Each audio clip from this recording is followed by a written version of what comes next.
Before we begin today's episode, I would like to thank our patrons.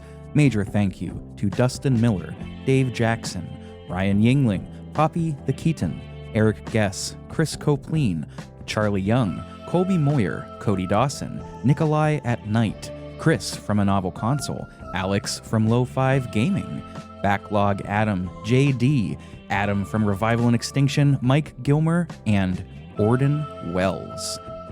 If you want to be like these fine folks, you can head on over to patreon.com/pixelprojectradio. We have a variety of tiers for you to choose from, and each tier will get you some bonus material.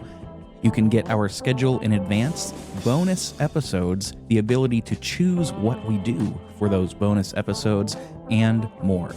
It's never expected but always appreciated. Thanks, everybody. On to the show.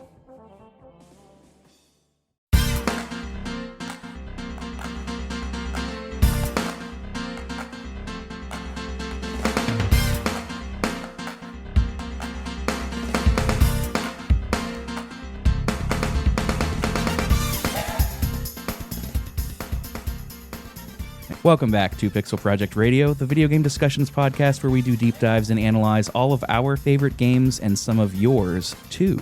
That wasn't a take two, that was right off the dome. My name is Rick. I am your host as always, and today we have a rare multi-game episode. This is the Fighting Game Party Pack, in which we are talking about Fighting Vipers, Dragonball Figherz, and Marvel vs. Capcom 2. Ooh, it's going to be good, and I'm so excited. As a reminder, all of our social plugs will be at the end of the episode. You can hear where to find us on the internet, on the Facebook, on the Instagram, Twitter, etc. And as always, I have two very special guests with me today. First timer on the show. Very excited. He is the host of the Kommand List podcast. We've got Raging Demon here. Demon, how's it going, man? It's going really well, thanks. Yeah, thanks for inviting me on. I can't wait to talk some fighting games. There's three very distinct fighting games here too. Very, very much so. No Tekken 8. We are recording this on the day that Tekken 8 released, and I know you've been playing that a ton. Unfortunately, I didn't get to it today. But that would have been great for the search engine, huh? Oh yeah, it's actually living up to the hype for me as well, which is really good. I mean, it's not a perfect game, none of them are, but I just finished the story mode, and yeah, it was really good. Hell yeah, I love to hear that. And returning on the show, we have got the host of 0-2 Heroes, Mikey Tabletop. Mikey, thanks for coming back. This is the second time you're on the show talking about fighting games, if memory serves. It is, yeah, this is the second time. The first time was also a party pack type thing where instead of a specific game, I think the name of the episode was What's Up with Fighting Games? We kind of just talked about a grab bag of different things. But thank you for having me back. Of course. So listeners out there, you might be wondering, well, why are you doing an episode of 3 different games? Well, sit down and I'm going to learn you a thing or two here. I consider myself to be a skosh above a casual when it comes to fighting games. I love fighting games. I am not particularly good at any of them. I guess except Smash Ultimate. I'm okay there. But traditional fighting games, I am not necessarily better than the average person. That being said, I do like them a lot, and I wanted to cover some on the show, these 3 in particular. And I thought, I just don't know if I could do one episode and make it good enough for, a full style episode. So why don't we just put 3 of them together? And I invited you two on, Demon and Mikey, because you are both certified, bona fide, other numerous kinds of fides, fighting game gurus, fighting game aficionados. You are good at the fighting games. And I'm not going to lie, I'm going to be leaning on your expertise. No problem.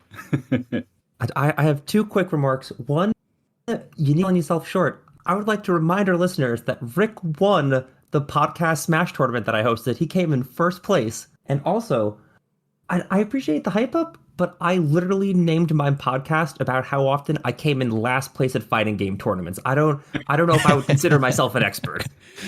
Well, what episode? I listened to one of your episodes recently. You were talking about how you won one for the first time in ages or something like that.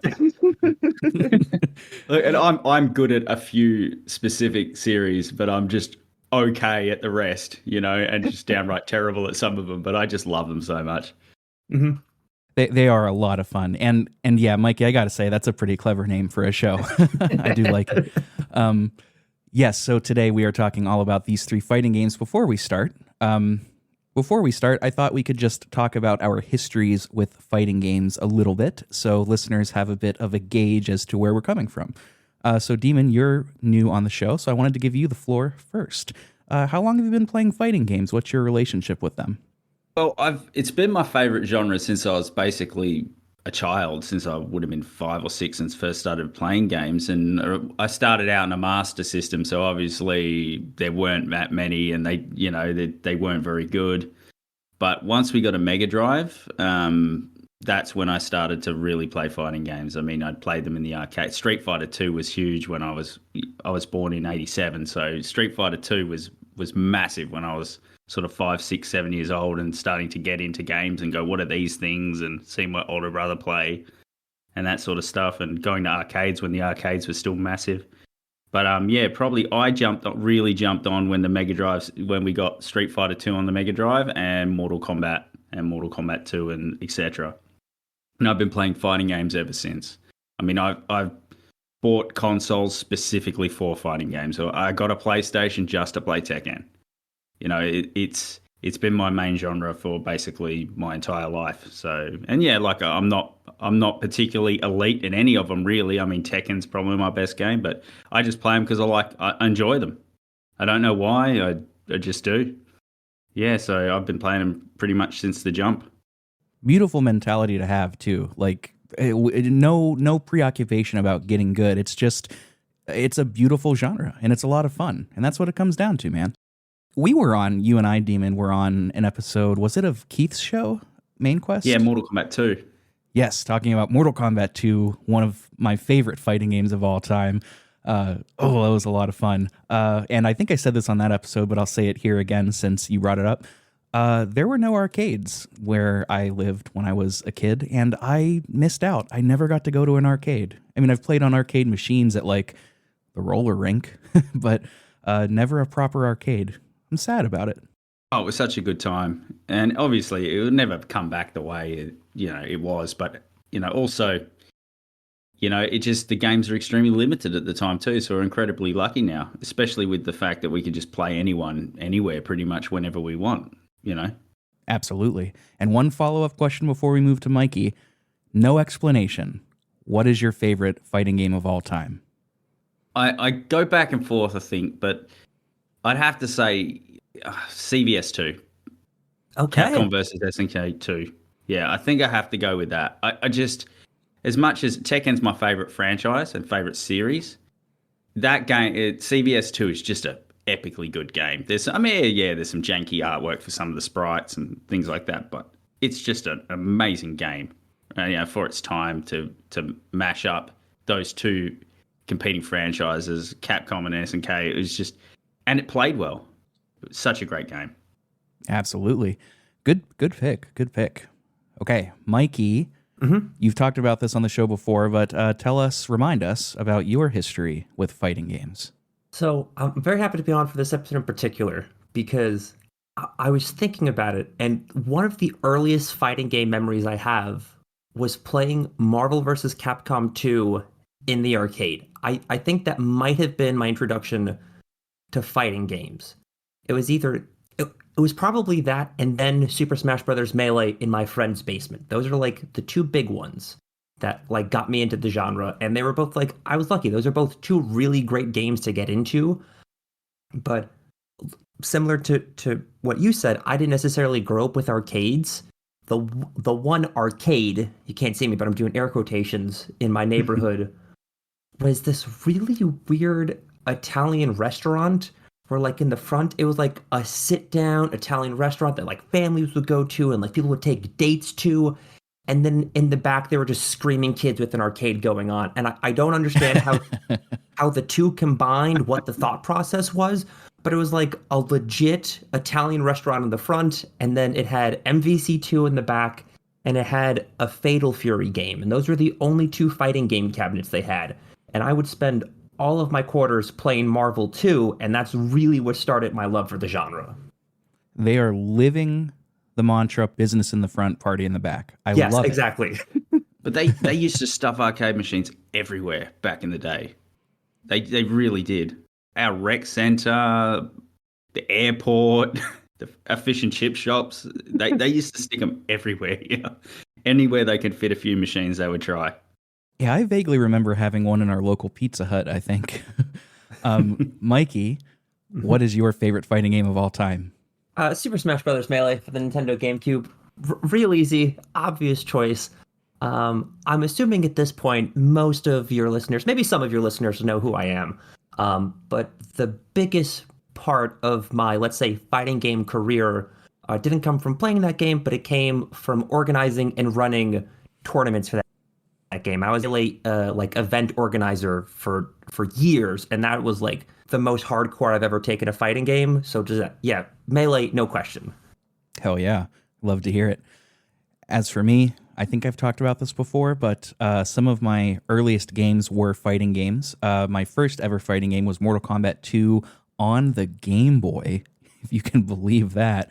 And then I had some others on the Sega Saturn, like Battle Arena Toshinden, Virtua Fighter 2, Virtua Fighter 1, I think. I can't quite remember. Of course, Mortal Kombat's on the PS1, along with, on the Saturn, my second favorite fighting game of all time, Fighters Megamix. That's going to come up when we talk about Fighting Vipers. What's my favorite fighting game? Well, I'm not going to give that away so soon. You'll hear that in a little bit. Okay, enough dilly-dallying. Gentlemen, you're lovely to talk to, but you've got some expertise in these upcoming games. So let's dive right into it, and let's start on my favorite system. Well, maybe not my favorite system, but one of my favorite systems, the Sega Saturn, and talk about Fighting Vipers. Hit the music.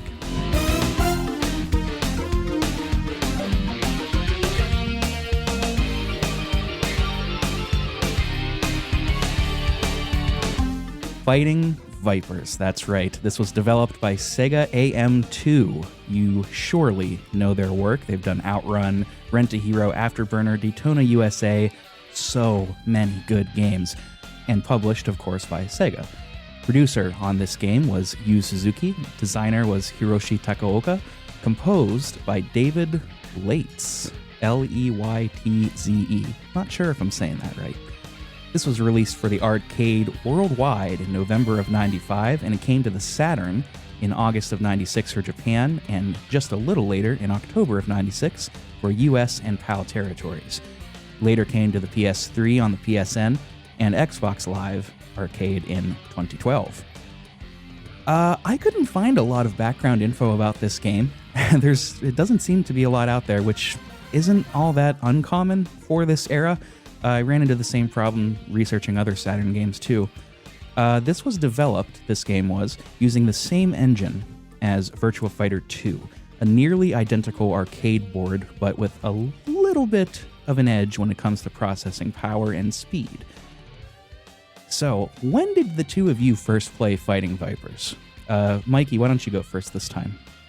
I first played Fighting Vipers probably 48 hours after you were like, hey, let's do Fighting Vipers.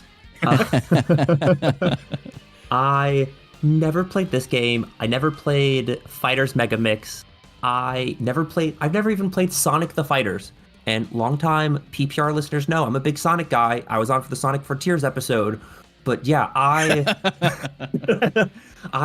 want to play Sonic Fighters. It's just like that whole genre, that whole era of like 3D Sega games, just I never had any of the consoles to play it. So I never got a chance to set it up. But I played it for this episode, and boy, oh boy, is that a 90s fighting game? Very much so. And sorry, one more question. I almost forgot to ask. What system did you play this on? Or rather, how did you play this? I played this on an emulator on my computer.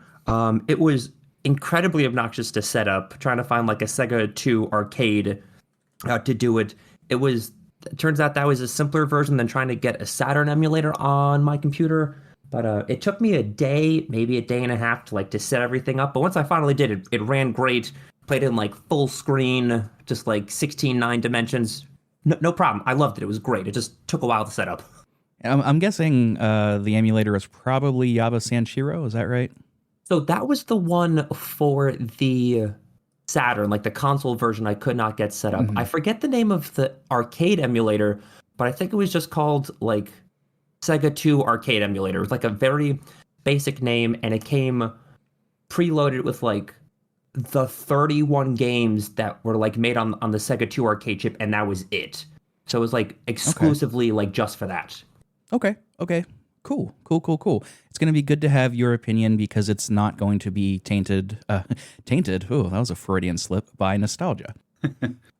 Demon, getting over to you, man. When did you first play this game? Did you play this back in the day, or is this a newer one for you as well? Oh, I replayed this on my Xbox because I have the 360 version. So I mean, I played this back in the day. I also had it on a demo disc, so I'm pretty sure it was this one and not Megamix. I had a Saturn, I had access, but games were still like $80 back then. And you could only pick a few, and I wasn't picking this. If I had to pick, I had Virtua Fighter 2, I had Ultimate Mortal Kombat 3. Those are the games I was getting for my Saturn, not this. But I did play this. I believe I played this in the arcade, and I did rent it. So I do remember playing this, but replaying it was really fun, and it did bring back a lot of memories. Nostalgia will not stop me sticking it to this game where it deserves it, by the way. But yeah, Fighting Vipers very much in that Virtual Fighter AM2 style at the time, and then clearly setting up for Fighters Megamix, which is, in my opinion, a better game than this. But yeah. Yeah, very clearly a better game than this. As for me, I actually didn't play Fighting Vipers until we decided on this episode. I have a copy for my Saturn. I'm going to talk about what it was like playing that on the Saturn here in a minute. As a kid, I had Fighters Megamix, which, like you just said, Demon, it is a better game. It is essentially a more polished version in many ways of Fighting Vipers, and it has the same characters. It's a mashup of Fighting Vipers and Virtua Fighter. But I played this for the first time this year. I went through the arcade mode. I played through as many different characters in training as I could. And like you both said, we're going to stick it where it deserves. Before we do, though, I wanted to read an excerpt from the manual of this game. Reading manuals for games is one of my favorite things in the world about being a collector. And this is just great. So I'm going to throw on Bond's theme, I think, because it's just got so much attitude, and I'm going to read through this. I'm going to try and stylize it as I think it should be. Okay, let's hear it. Here's the pitch for Fighting Vipers. Hyper-adrenal combatants in full body armor, battling night and day in back alley rings. Only such young urban warriors as these have earned the right to be called Vipers. Now, in Armstone City, the mayor has formally announced a fighting tournament on a grand scale, with the final bout to be held atop the staggering City Tower in the center of town. With City Tower as their ultimate goal, 8 young Vipers start down the path to victory, a path to which only one will see the end. Fucking guitar solo. Woo woo woo! That kind of sets up the vibe for this game pretty well, don't you think? Oh yeah, for sure. This if I had to describe this game to somebody that's never seen it, it would be Virtua Fighter, but make it hair metal. Is that fair? Yeah, it's a glam rock fighting game, effectively, isn't it? Yeah, I mean it sounds like we're being silly or taking the piss, but like that's really what it is. It plays so similarly to Virtua Fighter, but the character models, they're young, cool, edgy teens. There's literally an Axl Rose knockoff named Raxel that you could be in this game. And that's who I play through with. Yeah.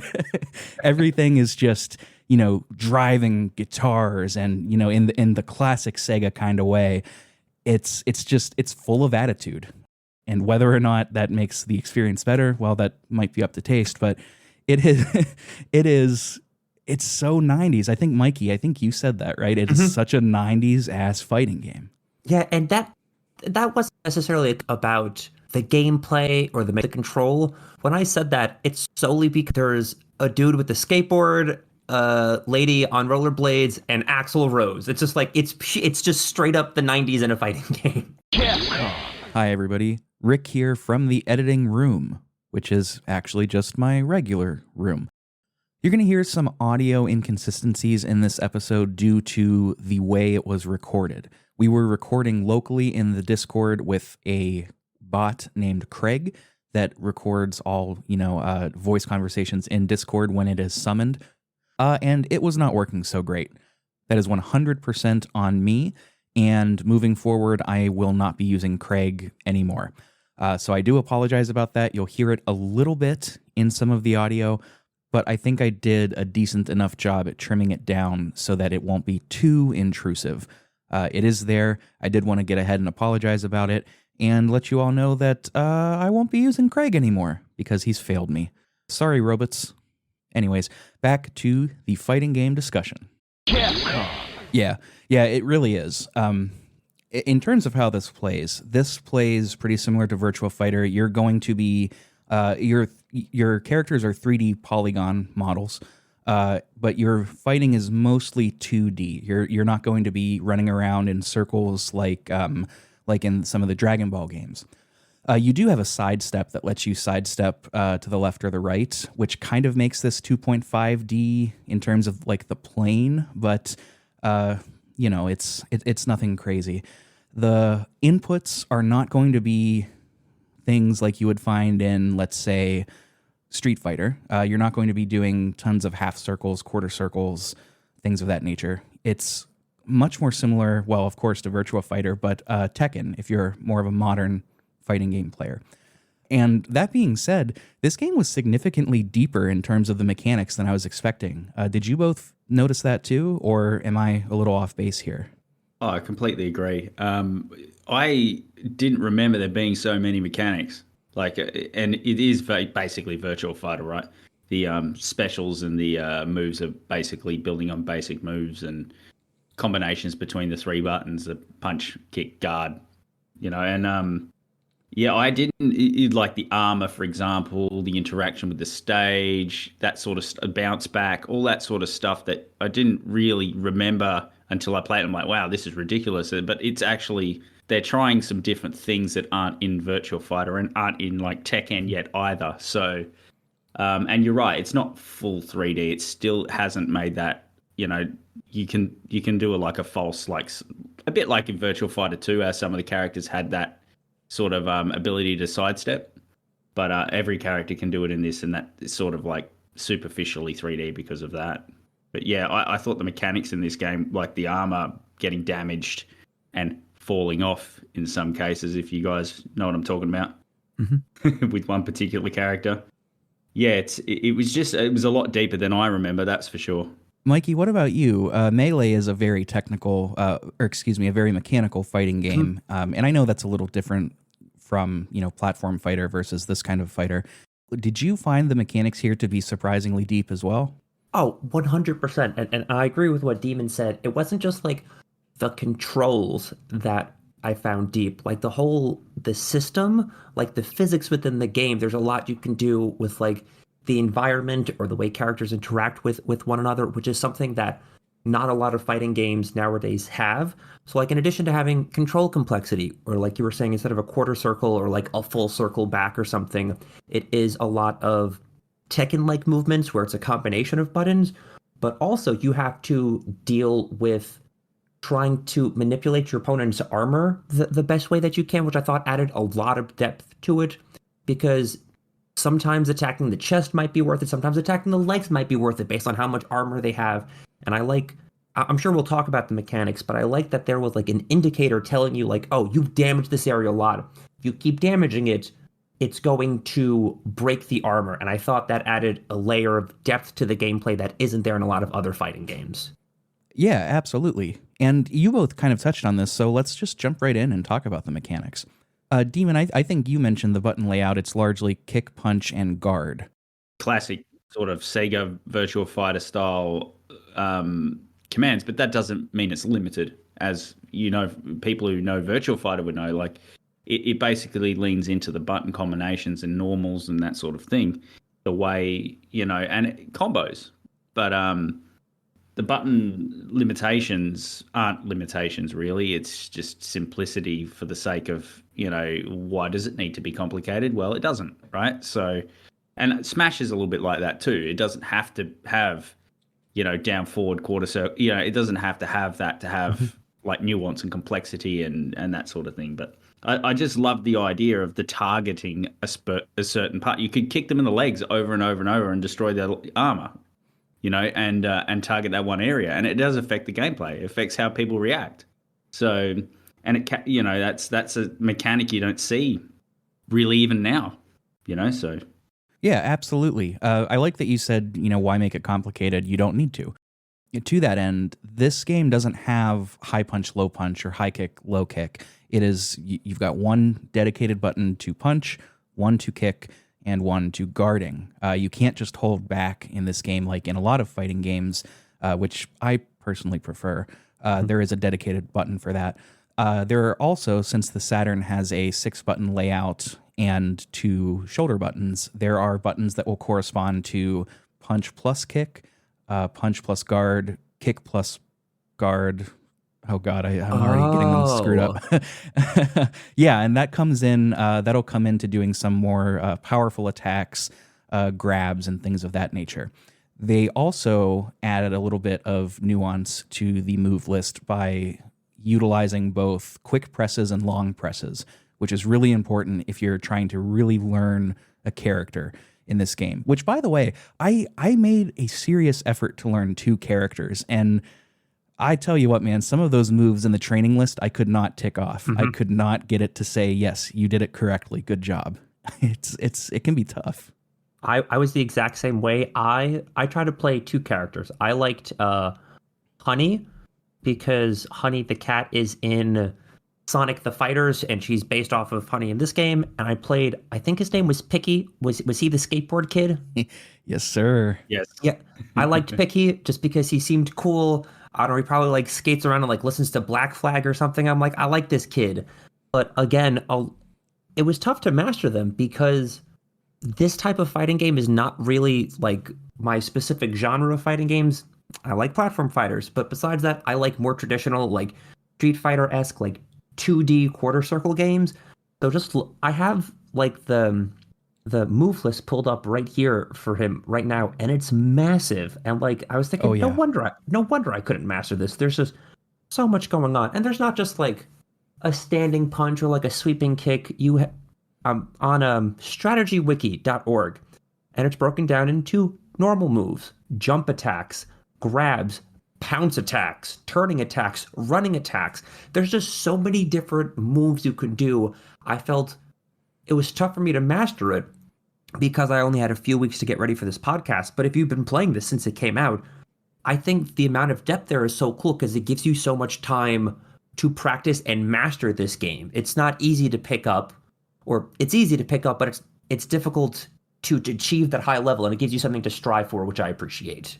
Yeah, the meta is hard to achieve in this game, I find. It is comparable to like Tekken in that way. Like a lot of the moves come from motion, they don't come from inputs. So like take Tekken, where you can do moves while you're standing up. Not while you're crouched, not while you're standing, but while you're in the process of standing up. This game is very similar with running and while you crouch, while they're on the floor, while it gets very big very quick, right? When you look at the command list, you think, 3 attacks, like how hard could this be? Pretty fucking hard, actually. But it is still fun. There's a low barrier to entry, but it rewards the players who really put in the effort. And it's a bit like Virtual Fighter tries the same thing, and that's why you look at it and go, 3 buttons, lame. But it's not at all, and it actually is extremely hard to master one character. I played as Raxel the whole time, aside from trying to get one trophy with Marla, I think it was, and that was and yeah, there were still moves I couldn't do. Like you said, I couldn't get, I was like, mine's not coming out like that, or I'm not, yeah, it's actually quite deep, quite like we've said it a few times. It's deeper than you would think. You both touched on the idea of using movement with your moves. In the manual, it kind of lists out the different ways you can move. So if you're just standing still, we mentioned that you don't have a high punch or a low punch, things of that nature. If you're standing, that's going to hit your opponent's upper body.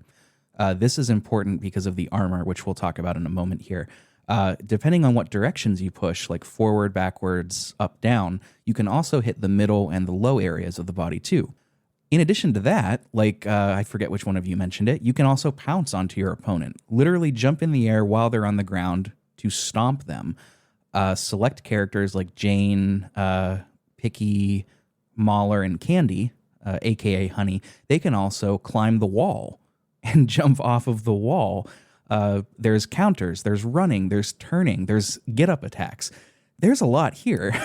They used the limited buttons that they had as to their advantage, right? I mean, it's really, really cool. It's really deep, and I really like that. As far as the characters go, I can't quite find it in the thing that I'm looking at, the manual, that thing. They give different characters different titles, like different styles of fighting, like Troublemaker or something like that. I can't quite find it, but suffice to say, each character is going to fit into a different sort of archetype of fighting. You know, they're not all just sort of palette swaps. And the reason I can't find it is because there are so many pages for everybody's move list. It's nuts. They put all of it in there. Yeah, literally all of it. Wow. Truly. It's they also I also really like this with each character. They give you their name, birthday, age, height, weight, hometown, occupation, hobbies, dislikes. It's great. It's so of the time. I miss stuff like this, man. I was gonna say, like, on top of the fact that this is incredibly 90s, it's also incredibly Japanese. Oh yeah. Just throwing it out there. Oh, definitely. I'm pretty sure there's a character in here. Mikey, you said that you played as Picky and Candy, aka Honey. I played Candy as my favorite character to play as, but I also got really good with Sandman, and I'm pretty sure he's supposed to be the cliche American. He's a big fat guy that likes riding motorcycles, and that's kind of how he's described here. The first two sentences in his bio says, "Nobody knows much about him, and he isn't saying. The only things for sure is that he rode up to the tournament on a big custom hog, and he has a strange fascination with the number 3." But it's very very Japanese, and very 90s. Demon, who did you said you just played as Raxel, right? Yeah, and then a little bit with Marla, and then I there was a trophy with Candy where you have to get her armor knocked off, and there's a move where you can get rid of her armor on purpose. I mean, let's not forget she's a 16-year-old girl, so it's kind of like that makes this even more 90s. Not very appropriate, but yeah, like it was very hard to get good. Like, I just felt like no matter how much I practiced at this game in the later levels, the later stages, fuck me, it was hard. Yeah, I don't know if it was because Raxel was low tier or whatever. I never looked that up. But yeah, it was just, Raxel I just thought was funny because I just was like, oh, this is the typical glam metal. To me, I'm just thinking this is the Steel Panther guy.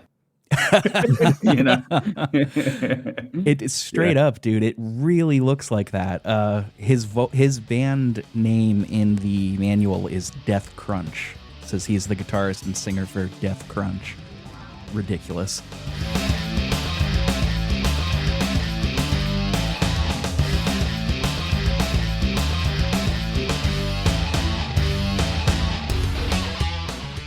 Did anyone play as Pepsi Man? No, and I'm glad that you brought that up. Pepsi Man is a Japanese exclusive. You cannot play as Pepsi Man in the American or PAL versions of this. From what I watched, he looks OP. Oh yeah, he's totally busted. The people who played him say he's busted. But that's why I wanted to play as him. But I had the Xbox version, so it's not on there. You know, and I wasn't going to go to all the effort to try and set my Saturn up or get an emulator or anything like that. But yeah, I was just wondering if anyone got that working.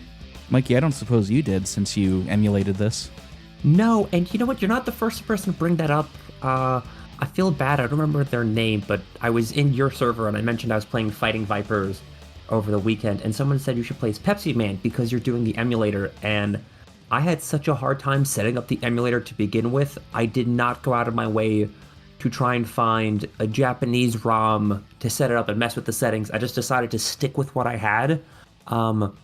But I might do that just for kicks and giggles and then report back like in the Discord server, just because I do think that's such an oddball character to throw in there that like I don't want to miss that opportunity.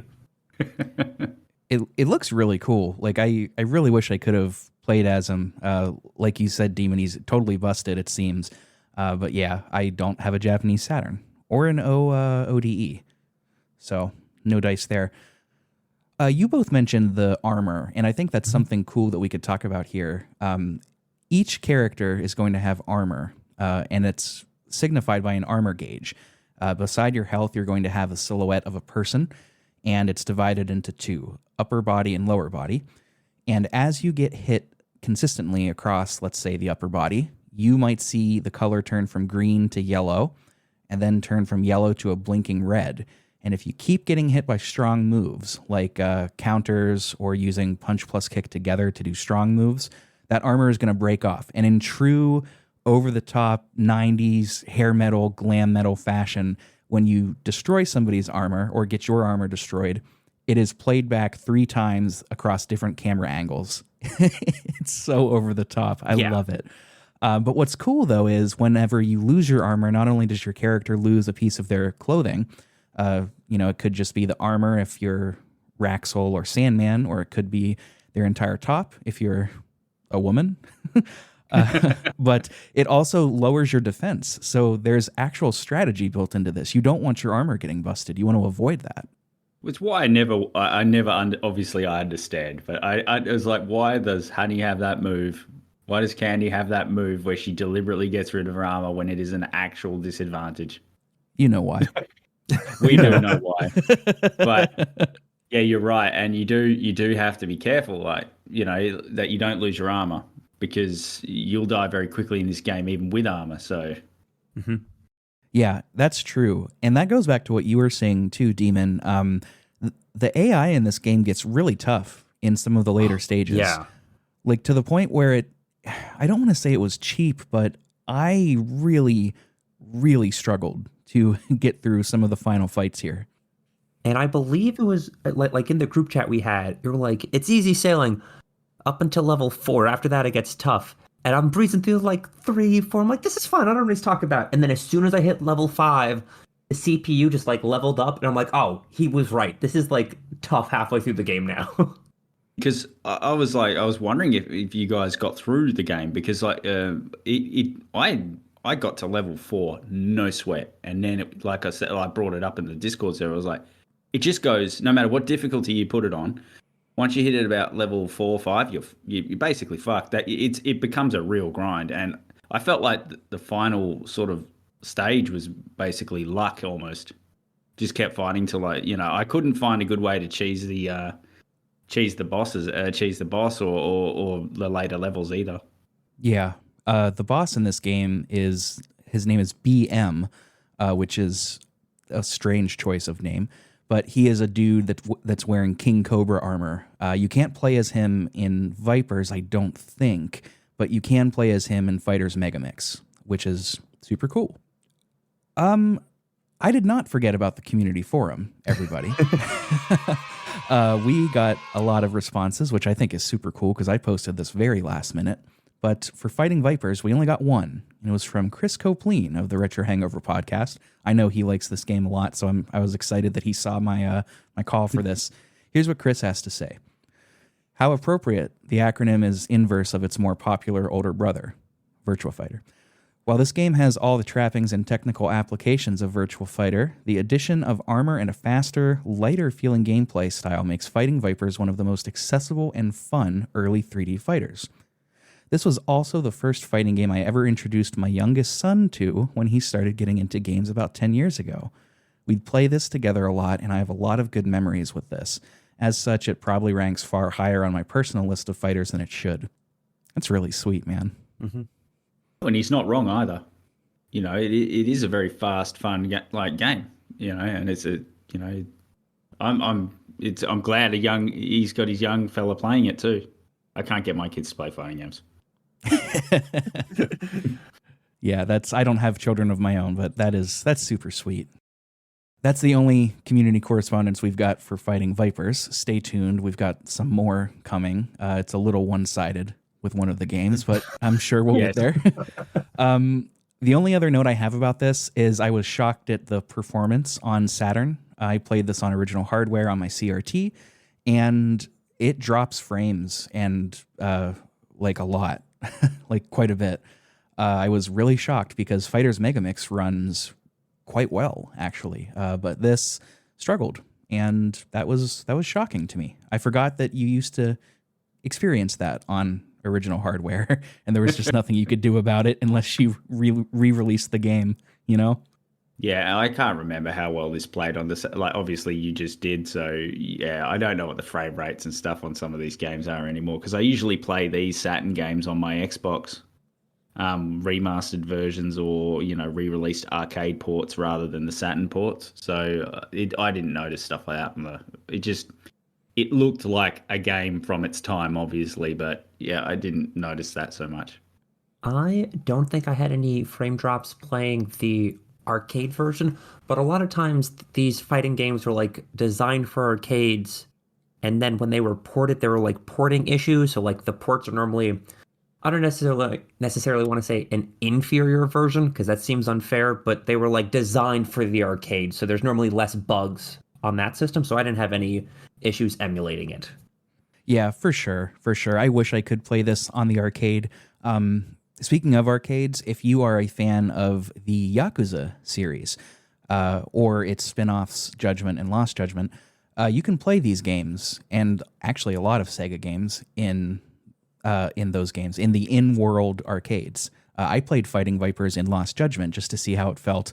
I hated playing it on a PS5 controller. It felt terrible, but it works. So, I mean, you could do that. There's Virtua Fighter as well. Street Fighter 5, I think, is in there too. It's cool. Sonic Fighters is in there, which is a shame. I don't think that true. game You was haven't like played it, have you, Mikey? No, I don't think it was ever like properly released, so it's like difficult to get your hands on. I've like looked into like the tournament scene for it, and they have to like emulate someone's computer in like the cloud and have other people like join their computer. Like to play online with that game is just absolutely bonkers. So I haven't played it yet. So I'm like very jealous. It's just like casually sitting in a Yakuza game. Well, they're doing probably Parsec to play it, right? Yeah, that's exactly what they have to do. Yeah. Yeah, I've got Sonic the Fighters on my Xbox, and it's not great. So it was supposed to come out on the Saturn, and it never did. While we're still on the topic of Fighting Vipers, but it sounds like we're wrapping up. The only thing I have left in my notes is in story mode when you play totally not Axl Rose. When you play against Raxel, he if you lose to him, he kicks you out of a skyscraper window on his stage. I've lost him a few times, and he almost like This Is Sparta throws you out of the window of whatever high rise he's in. That's awesome. And you'll die a lot. You'll die a lot in arcade. Yes. Oh yeah.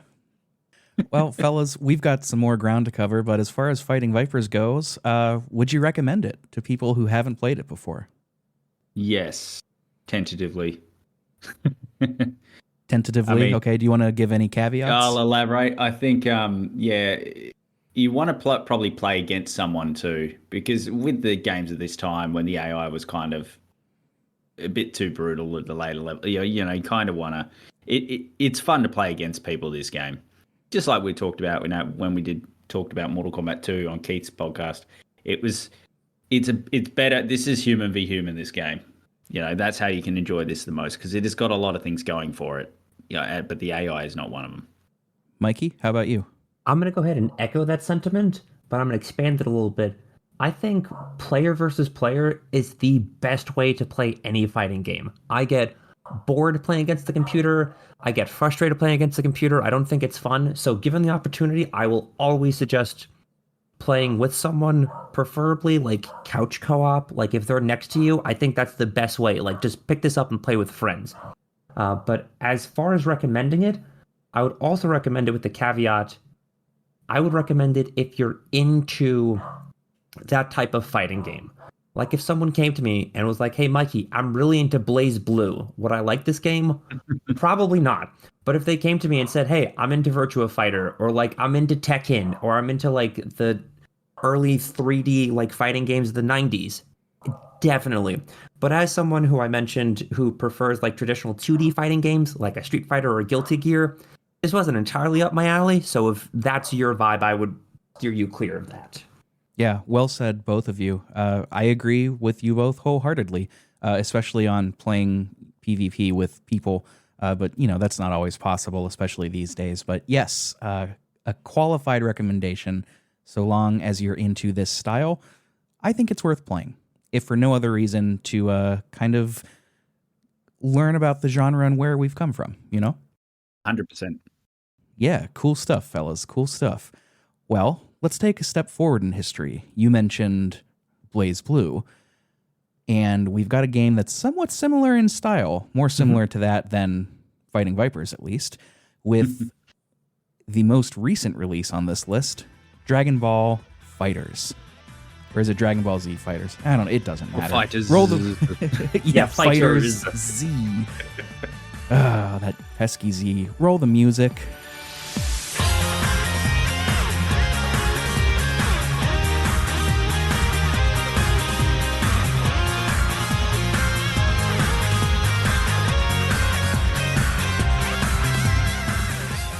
Dragonball Fighters. This was developed by Arc System Works and published by Bandai Namco. Director was Junya Motomura. Producers, Toshimichi Mori and Tomoko Hiroki. Art, I wanted to make a note of this, Katsuki Mukai. Composed by Toshiyuki Kishi, Hiromi Mizutani, Kenji Kato, and Reino. That's how that was credited. This is running in Unreal Engine 4. And that, combined with the development being handled by Arc System Works, is so apparent whenever you get into this game. It looks simply fantastic. This is, presentation-wise, this is, I don't know if I could say it's my favorite because of MVC2, but it is stunningly beautiful. It's cel-shaded. Everything looks so crisp and clear. I love it. I love it. I really do. Yeah, the artwork's amazing. Agreed. Yeah, completely agreed. I played this on PS5. How about you, fellas? PS4 over here. Well, there's no, I don't think there's any difference. I played it on my Xbox, but it was obviously the Xbox One version. I've played it on Switch as well, and it looks just as good there. Obviously just at a lower resolution, but the presentation of this game is amazing. You can tell it's got Arc System Works just stank all over it. I love how you put that.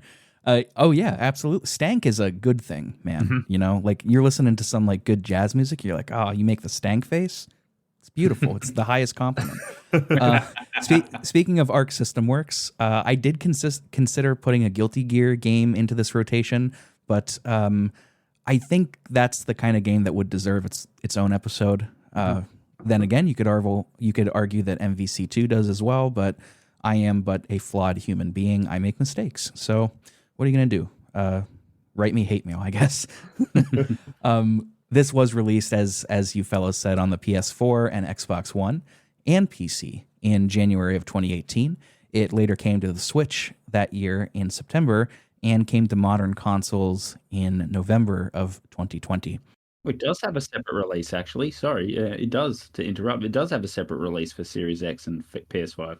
Yeah. Is that correct? November 2020? Yeah. It means they have made a difference. I don't know if they would have made a difference. I mean, sometimes when you port rates or something. Yeah, exactly. Yeah. Sometimes those ports run marginally better, but I don't know. Like I couldn't imagine playing this on PS4 and having a worse experience. Oh, agreed. I had no problems with it and greatly enjoyed it on PS4 over here. So 9 out of 10 gameplay out of here. No frame rate drops. No nothing. It was perfect on my PS4. My weak little PS4. The jet engine console itself.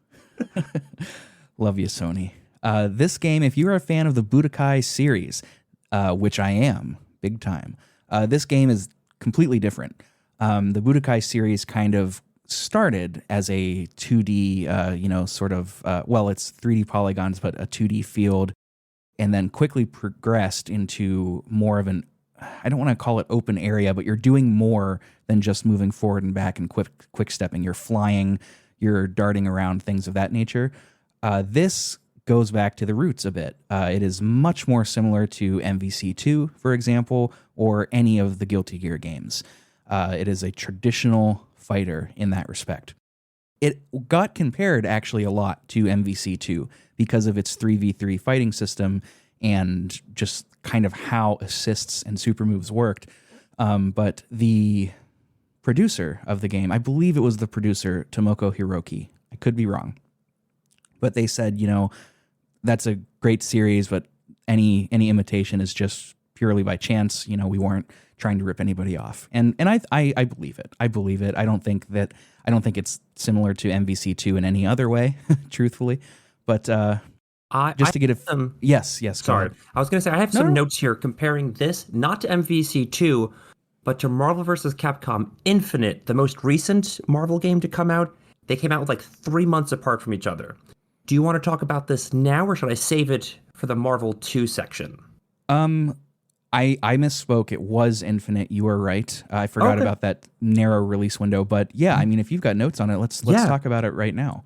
So, Marvel vs. Capcom Infinite came out in September of 2017, and this came out in January 2018. So like 3-4 months apart, right? And people love Marvel vs. Capcom. That was like a big fighting game series. And as wait, I thought you were going to say Infinite, and I was going to go, no, they don't. Yeah, that's exactly what I was going to ask. No, the series overall. Yes, of course. So everybody had a lot of expectations riding on Infinite, and it didn't necessarily like live up to that. So then a few months later, when this game came out, which at the time Arc System wasn't necessarily super popular, like Guilty Gear, Blaze Blue, they were kind of like niche, like genre fighting games that they weren't very mainstream. But I'd say the comparisons between the two are a little bit closer to what the producer was saying. Not only is it a 3v3, they both, in my mind, they fall into this category of like hyper fighting games where there's just like shit all over the screen. It's not like, they threw out one. People are constantly flying. You're jumping up in the air. There's like full screen, like super attacks. You have the 3v3 aspect. But I think the biggest thing was, compared to the previous Arc System works of like Guilty Gear or Blaze Blue, it uses an instantly recognizable franchise that people love from their childhood. Similar to the X-Men or similar to the Street Fighters in Marvel vs. Capcom 2. So, these came out at a similar time, but the fighting game community kind of just like abandoned Infinite on launch, and everybody flooded Dragonball Figherz. And I don't necessarily think Infinite's failure had a lot to do with Fighters' success, but I think it had a little bit to do with that. Everybody was like so disappointed with this. And when Fighters came out, they're like, this is what we wanted Infinite to be. And then that got a whole bunch of like burned lovers from the Marvel series jumping over to Dragon Ball. Oh yeah, and there's huge overlap between people who like Dragon Ball Z and, Marvel. Mm-hmm. So I could totally see that. I mean, Marvel MVCI looked ugly. Even if I don't remember much about the gameplay. I was super disappointed in that game, but it looked ugly. It wasn't what people wanted. But this was faithful to its source material. It looked amazing. It's like you said, a hyper fighter. You can close space very quickly. You can jump way above the screen. You can fire more than one projectile at the same time. It's definitely not comparable to like a Guilty Gear in that respect, but artwork, yes, you can see its Arc System works, and that's why it looks really good. And it's before Guilty Gear Strive really got people looking at Guilty Gear. But yeah, I'm not surprised that when there's not a lot of space in the FGC for competitively for, say, for example, these 3v3 fighters, you can't have like 3 or 4 different ones at Evo. So one of them's got to come out on top, and this one, in my opinion, is the better of the two. Like, obvious. It's an obvious improve. Like, this is way better. But I think because they're released in a similar time frame, obviously, that dev has sort of all that they've seen it appropriate to mention. Oh, it's just a coincidence. That's thank you for bringing that up, Mikey. I completely forgot about the release window being so short between those two. And you're right. They're you can't have too many of these 3v3 fighters because it would just oversaturate things. So this obviously is better than Infinite. I don't have a lot of experience with Infinite, but I know it's not looked upon very fondly, not even a little bit. I first played DBZ Fighters when we started doing this episode. I remember when it came out. I was working at GameStop at the time, and I saw the hype. I was like, oh, that sounds pretty cool. I wasn't super huge on Xenoverse and where that was headed, so I was kind of turned off of DBZ games for a minute. But then when I saw this, I was like, oh, that's so sick. Although it did make me realize pretty quickly why I prefer so strongly the English dub over the Japanese original voices, but that's neither here nor there. So this game has no nostalgia for me whatsoever. I played it in 2023. What about you fellas? And forgive me if you already said it. I may have missed it. All right, I'm going to go ahead and jump in. Yep. Sure. Yeah. I also have no nostalgia for this game. I bought it on sale on the PlayStation Network maybe 6 months ago, but when it first came out, I was closely following the competitive scene for it. Like, I was watching tournaments, so I knew the characters, I knew a little bit of the gameplay without ever having played it myself. I also don't have much nostalgia for Dragon Ball in general. I'm going to be honest, I wasn't allowed to watch Dragon Ball as a kid. It was too violent. My mom wouldn't let me have it on in the house.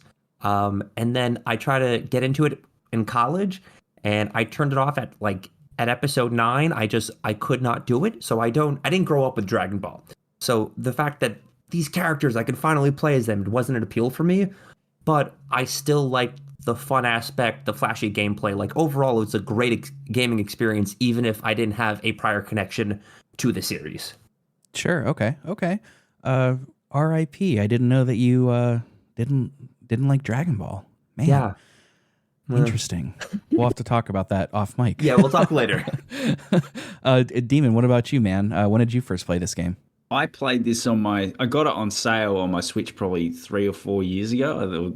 I think it was around that time, a couple of years ago. And I played it for about an hour and then just put it down, and I got distracted. I think this is around the time Hades came out, actually, so I don't know how many years ago that was. But yeah, I was actually got completely distracted with other games. It wasn't that this was bad or anything. And I'm not a huge Dragon Ball Z fan, but my brother was, and we did watch it in the morning. It was on morning cartoons and stuff. So I was interested in it. It's just all the other Dragon Ball Z games I'd played before that were not really up my alley. So, but then I played this when we brought this, sort of decided what games we are going to play for this podcast. And I should have played this. I should have played more of this. This is a really good game, and I quite enjoyed playing through the story of this. I mean, it's kind of like the MacGuffin is the clones and stuff, but it was just fun. Like, it was not hard to learn. Most characters play pretty much the same. There obviously was meta and differences between characters. I'm not going to poke that hornet's nest, and say it's all the same, because it's not. But if you can use one character, you don't have to go and open a command list to go and look at stuff. Like, you can just crack on and just start trying stuff. And I like the mobility of the game. I like that you can zip around the stage really quick. You've got the vanish attacks. You can jump. You can go in and do that classic Dragon Ball Z thing where they rush and then just start trying to beat down their opponent. I forget what it's called, but yeah, I mean, I'm not a huge Dragon Ball Z fan, but I did appreciate this, and I like that they had all the right voice actors and that sort of stuff. Yeah, absolutely. This game to me stands out among the three here as the most approachable by far. And it turns out the one piece of community correspondence we got on this game echoes that sentiment. This is from General Miza, a very cool Discord member, and he says, Fighters is a lot of fun. I'm not a big fighting game fan, but that's a game that's just fun to mess around with. And, as somebody that's pretty much on the cusp of being a casual at fighting games, I agree. As soon as I picked this up, I was like, this is extremely approachable. Everybody is going to have the same basic combo kit: square, square, square, triangle, triangle, triangle, circle, circle, circle, square, triangle, circle. Those are kind of your bread and butter combos. And yeah, everybody is going to have some special move or moves of sorts. You know, your Kamehamehas are going to be a quarter circle plus X, etc., etc. I'm not going to list out everything, but it's very approachable. There's not a ton of mechanics that are going to get in the way of a beginner. There are advanced mechanics like instant transmission by pressing 2 buttons at the same time. You've got the rush down that you mentioned, Demon. You obviously, the Kai gauge is going to add a different level of nuance to this because you have to manage your energy and charge it up mid-match, etc. But the basics, the very foundations of this game are extraordinarily approachable, which is a great thing. Unfortunately for me, the thing that I like to do the most when I first start a fighting game is go into training.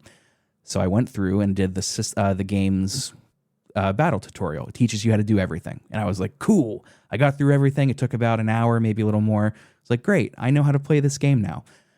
And then I started the story. And wouldn't you know it, they interrupt you every fight to make you do that again. And that's what I knew you were going to say when you brought up training. Because I was actually going to praise this game for that. It does get tedious when you have to keep repeating it, but it's good that they mix it into the story so you can kind of kill 2 birds with 1 stone. Oh yeah, don't get me wrong. I don't think that's a con for this game. I mean, that adds to the approachability, right? It teaches you as you're going through the story. But for somebody like me that wants to get my hands dirty, I wasted about an hour just doing shit, you know? I think my biggest gripe with that was, one, sometimes I would have to like repeat lessons in story mode. It was like, great, do this combo. And I think once you finish the tutorial, it should be taken off the list. But it would come up a few times throughout story mode. But also, they would like interrupt the start of the match to be like, hey, this is your next task. This is your next challenge. Just tell me everything at the start of the game and don't interrupt the flow of my match. You know? I agree. I agree. Give me a checklist to go through, but don't stop me in the middle of it and be like, hey, change your plans. You now need to do a 40-hit combo. Actually, now that you bring that up, I hated that. It was okay at the start, but like you said, you could just leave it on the screen. You don't have to stop the fight. I would have thought after the first through, you go into these sort of like maps, right? So after the first couple of maps, they could have knocked these off. Like they could have stopped doing these, in my opinion. But yeah, that was annoying. It really takes you out of it. And then it happens every time like you said, you'll do a 10-hit combo. And then instead of just going, now do a 20, it's like pauses the game, puts a message on the screen, do a 20. Yeah, that was super annoying. It definitely was super annoying. And it happens a lot. So I guess I kind of do see that as a con. It's a mixed bag. It's a double-edged sword. I mean, it's great that they're teaching people that might not have a lot of fighting game experience, but it does break the flow, like you both said. It's unfortunate, but overall, I like how this game feels in the hands. It is super quick. I forget which one. I think Demon, I think you said that. It's super duper quick and snappy. The combos are very basic. The launches are just over the top with style in classic Arc System Works kind of aesthetics. You're going to be seeing all of the moves that you know from the show and then some with the voice actors from the show. It's really, presentation-wise, a 10 out of 10. It is easily on this list. I think it's the funnest one to watch, especially if you're not like a diehard fighting game fan, like General Misa from the Discord said. You know, super stylish, super polished, super fun. I did feel like it promoted mashing a little bit, and I forget which one of you I told that, but am I off base by thinking that? I had that in my notes. I think at the level I was playing it at, I think it encouraged mashing, especially during the story mode. Like, it got to the point where I felt like I wasn't necessarily getting better at the game. I was just learning to beat the computer type of thing. And it just like, I was able to rely on the same 2 or 3 combos the whole time. And it felt very button mashy. And a lot of the combos were very easy. But because the combos are easy and it's a very flashy game, when you land these combos, it's like visually stunning. It makes you feel like a god. Just like, oh man, I'm so good at this game. And I get the appeal of that. Like it hit all of my dopamine triggers like playing this game, but it also like you said was very mashy. Yeah, I agree. I think it's obviously not going to be when you get to like the elite level, but I did enjoy that you get a shit ton of meter in this game, and you can do heaps of supers. Yes, and you end on a super. It does it's like a scene out of the show, right? Like you can see the Kamehameha like coming out of the planet and shit like that. I thought that was really awesome. But yeah, I agree. I felt like the computer was kind of too easy as well. You can basically just spam projectiles, vanish. It falls for the same tricks, and unfortunately, like I don't like games being cheap and overly hard for no reason. But I would have liked to see it improve, like you said. Like I would have felt like I was getting better at this game and not just able to just sit there, spam a few projectiles, rush in, combo, do rinse, repeat, then end with a super. It felt like I wasn't learning. Like there are defensive mechanics like that burst and things. I didn't feel like I ever needed to get good at defense, you know? And that was kind of a shame. Because I understand like early on in the game when you're getting your feet, finding your feet, but like I would have thought the final boss fight would have been a bit harder. That kind of goes back to, what you both said about fighting vipers, playing against a person. Anytime I'm playing fighting games against computers, quite frankly, with the exception of the next game on the list, I feel like the AI is just kind of not good at the game, you know? Yeah. It's either going to fall for all of the same tricks, and that builds bad habits, especially if you play, like, for example, Smash against level 9 CPUs, or it's going to go the Mortal Kombat route and just be stupidly cheesy to make it artificially difficult. And both of those feel bad as a player. You know what I mean? Like you said, Demon, it doesn't feel like I'm getting good at the game. It feels like I'm learning how to win against the computer. I think the best, this is an actual example that happened to me while I was playing the game to sum this up. I forget what button it was, but one of them is essentially a projectile where you just like shoot little tiny Hadoukens out of your hand. I was playing against the computer in story mode, and I stood there just going tap, tap, tap, tap, tap, tap, shooting lasers. And not only did I defeat the computer doing that, I landed a 46-hit combo simply by just pressing X over and over again. Oh my God. You're so good. Exactly. And that won't work against a human. No, it wouldn't. I found it was much more rewarding, instead of doing story mode or doing practice mode, to go to the tower. I think that's what it's called. There was like a challenge mode, or just like the Dragon Bridge or whatever it was, where you had 5 levels of computers to beat, and every time you beat one, it increased in difficulty. And like, depending what level of difficulty you finished that 5 game campaign in, it gave you more rewards. And I found that to be much more a fun and fair way to play than doing story mode the whole way through. Yeah, no, I must admit, I probably should have played different game modes as well. I really just stuck to the story. And yeah, you can just sit there and just press A or X or whatever and just pew, pew, pew over and over again. But yeah, do you find the AI on that tower mode was better, did you?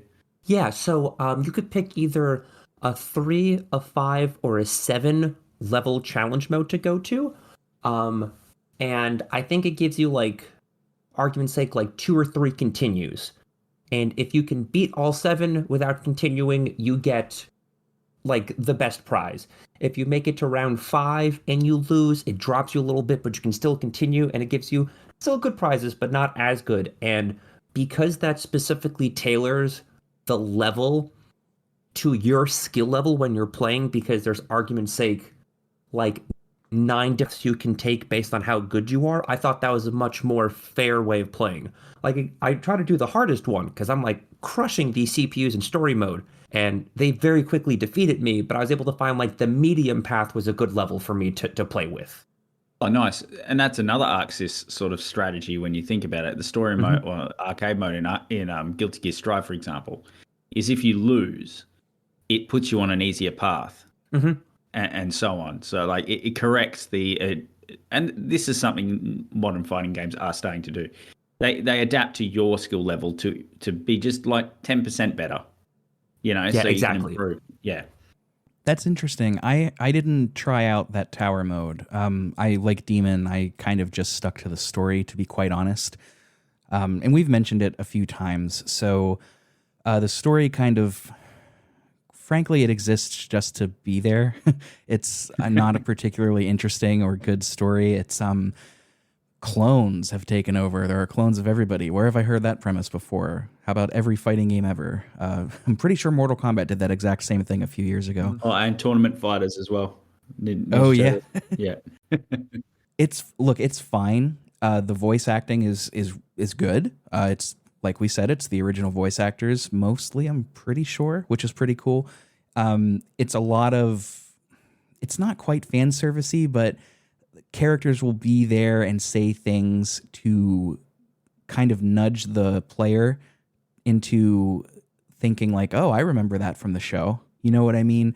It's I don't want to call it a con. It's just licensed games do that a lot, right? The game wants you to know that they know that you're a fan of the show, and they want to give you a little treat for that by saying, oh yeah, remember when Trunks defeated Android 16? Why are you here again, Android 16?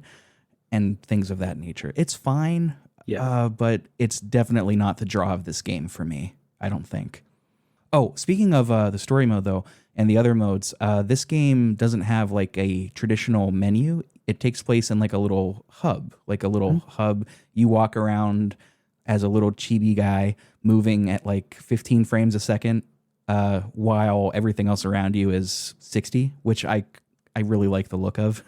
But I hate this hub world design. I really do. Oh, it feels so 2016. You do too? Yeah. Look, I don't hate it. It's clearly they basically took that from, I don't know if they took that from Blaze Blue Cross Tag, which one came first. I don't know which one came out first, but Blaze Blue Cross Tag it's exactly the same basically, except Blaze Blue Cross Tag has a shortcut menu that you can just press menu and just shortcut your way there, right? You don't have to walk there. And that's how I play it. So I don't like bother with my little chibi avatar thing and walk through the world. It's annoying, right? So I just press start, go, I want to fight, or I want to do story, I want to, This game is missing that. It's basically, if you ever play Blaze Blue Cross Tag and then you play this, you'll be like, oh, menu's the same. You walk through the world with a chibi. And that's Arc Systems works as well. Oh, okay. Yeah. Blaze Blue is either developed by them or it's just published by them, but they're involved in that series as well. I have a Blaze Blue game on PSP, but I can't remember what it is. And I haven't really poked around with it too much, to be quite honest. Good games. Story topic for another day, but yeah, but that's where you'll recognize if you ever go and play Blaze Blue Cross Tag Battle, which is an amazing game, you'll recognize similarity in that straight away.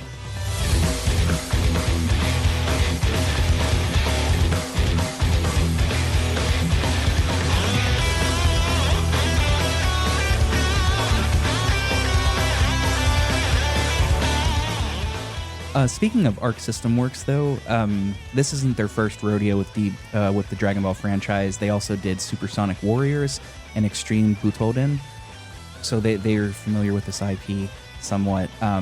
Additionally, while we're talking about Arc System Works, the soundtrack of this game is very, very Arc System Works. A lot of really driving fast guitar, just in your face. Nothing is subtle. Driving forward. You're hearing it now if I'm remembering to put it in and editing properly. It's fine. Like, don't get me wrong, I don't dislike it, but if you've played Guilty Gear Strive even a little bit, like I have, a little bit, you're gonna feel right at home, right? It's in some ways this is kind of like what would be a cool stepping stone to get people into Guilty Gear, I kind of think, maybe. But I agree with you. I think so. Guilty Gear Strive, Arc System's most recent.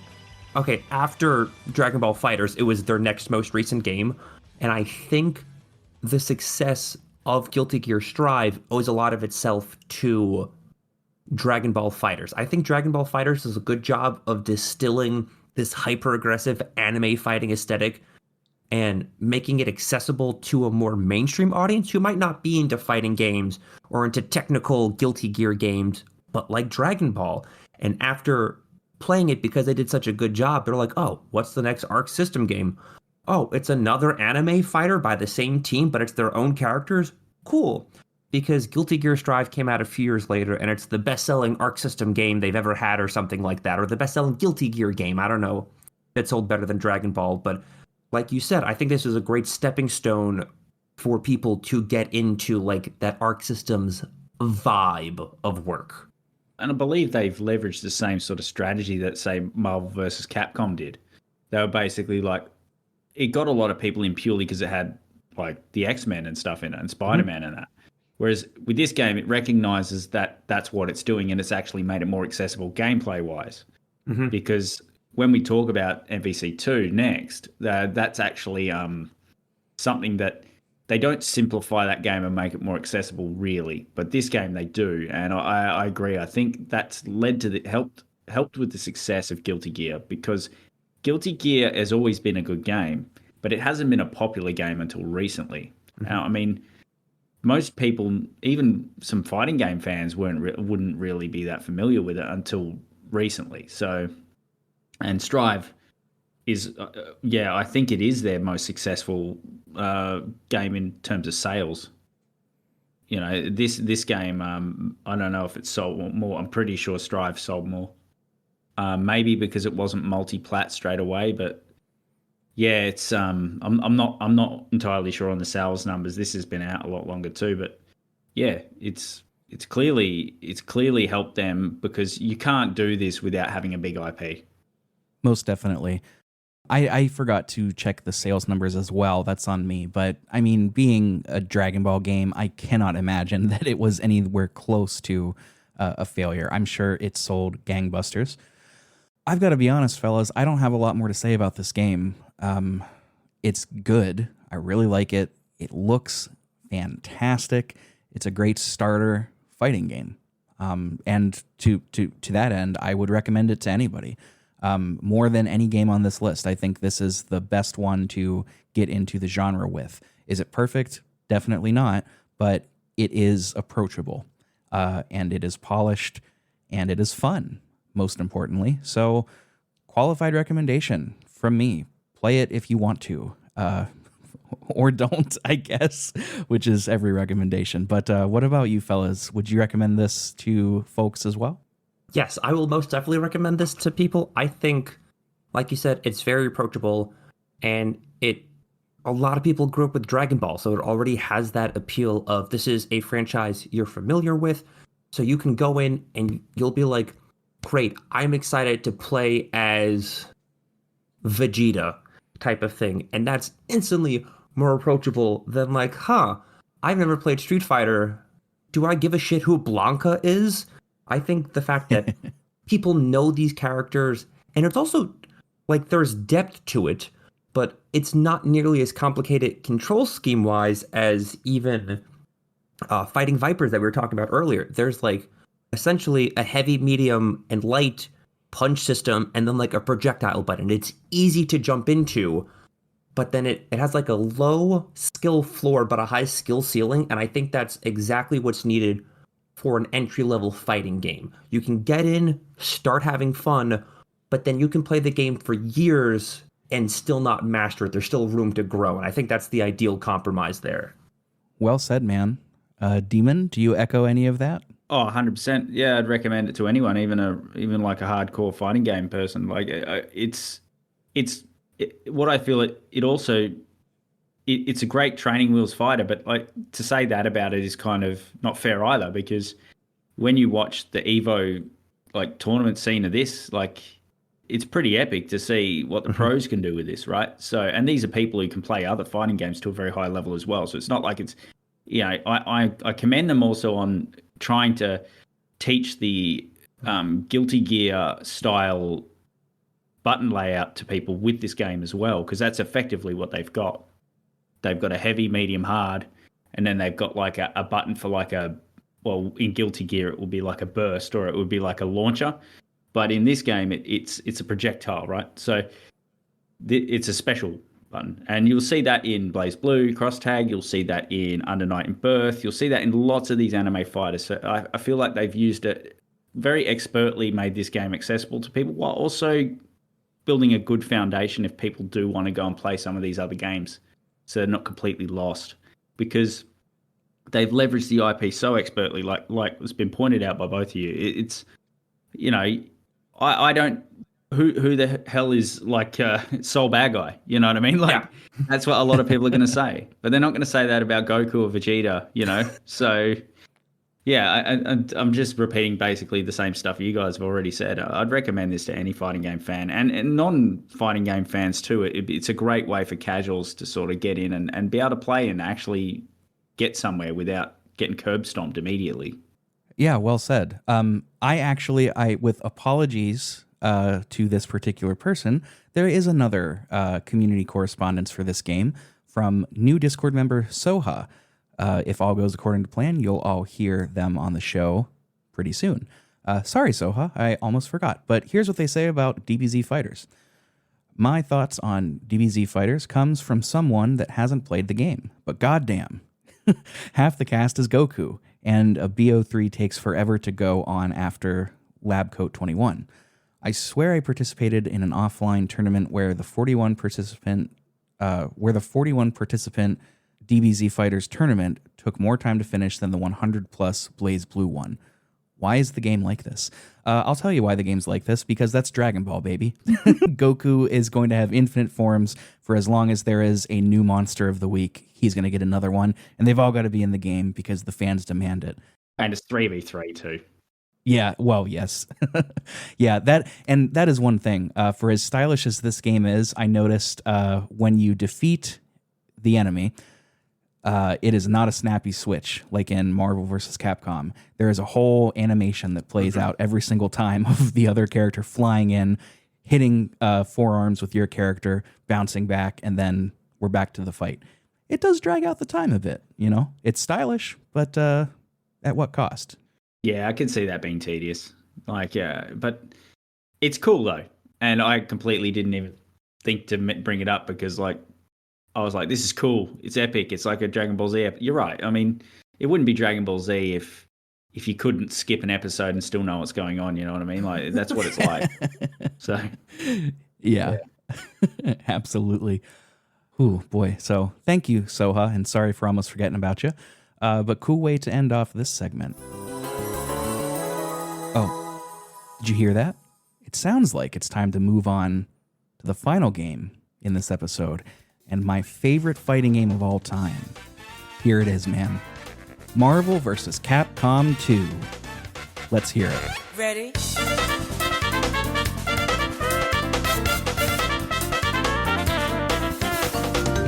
So before we get into this, I just wanted to say, this is easily going to be in my top 3 games that I've played this year. Easily. I played this game as a kid, and I know I'm getting ahead of myself a little bit. I played this game as a kid. I really liked it on PS2. I never really understood it. I was just a button masher back then, just having a good time. Now that I am learning it on Dreamcast, even with that dumb controller that is the Dreamcast controller, I am shocked at how much I love this game. This is going to be like, if anybody ever asked me, like, hey, what are 10 games that would give me an idea of what you like? This is on there. I love this so much. I'm having so much fun with this game. And I'm putting work into learning it. So I'm very excited to talk about this. I know I got ahead of myself a bit, but let's talk about where this game came from. The groundwork was laid with Marvel vs. Capcom 1, of course, so the polish was there, ready to be mined. It was developed by Capcom and Backbone Entertainment, published by Capcom. Producer on this one is Yoshihiro Sudo, a full design team with a lot of members that I did not want to write down and rattle off, so check that out if you're interested. Art by Bengus is how it's credited. Composed, here's the good stuff, by Tetsuya Shibata. Might know them from the Devil May Cry series, Power Stone, Monster Hunter, and lots of collaborations, as well as Mitsuhiko Takano. This game released in 2000 for the arcade and the Dreamcast, and it wasn't announced as a port for the PS2 and Xbox until 2002, when the news of the cancellation of the Dreamcast broke. R.I.P. Sega in the hardware market. I miss you. Fellas, I don't know what more I could say about this game. I adore this game so much. I kind of gave my history. So, Demon, what about you? How do you feel about this game? When did you first play it? Tell us a little bit about the Demon experience.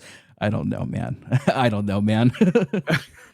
You'd be hard pressed to find a fighting game fan that doesn't like this. At least, it might not be their favorite, but it'll be in their top 5.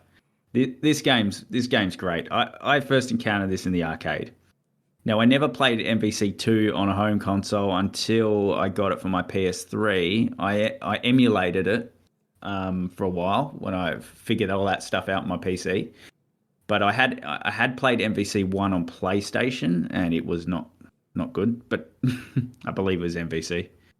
And I didn't have any of the Versus games on my Saturn, although I did rent them a couple of times. So obviously, like you said, the groundwork was laid with several other games: X-Men, Children of the Atom, Marvel vs. Capcom 1, X-Men vs. Street Fighter, etc. But this is the pinnacle of it, right? And 50-something, 57 or something characters? 56, yeah. 56. Christ. It's so many. And obviously, the balance is all over the place with this game. And I love the X-Men. I love Spider-Man. I love Street Fighter. For me, this was just the culmination of awesomeness when it comes to fighting games. And although I've come to appreciate other fighting games more than this, Marvel vs. Capcom is like the tequila of fighting games. You know what I mean? And like you said, I'm not particularly good at this game, but it's hard to learn. It's not hard to start, but it's hard to learn. Even if you're good at Street Fighter, for example, there's more to it than that. It's this game's just wild and it's fun. And yeah, I remember playing this in the arcade as a kid, and just being disappointed when I ran out of money. So, it's I think I'm just going to be saying what a lot of fighting game fans say. This is just a wild, fun time. And, wow. The fact that this happened was just amazing. And it was so good that Capcom got the license to these characters. Oh, yeah. 100%. I never got to play this on a proper arcade cabinet. I've played it on the 1-Up cabinets, the smaller ones. Yeah. Still fun, still a lot of fun. Even though I am somebody that greatly prefers a D-pad over a stick, but that's my cross to bear. We can all agree that analog sticks suck for fighting games, though. I think that's fair to say. Yeah, it's a universally held belief.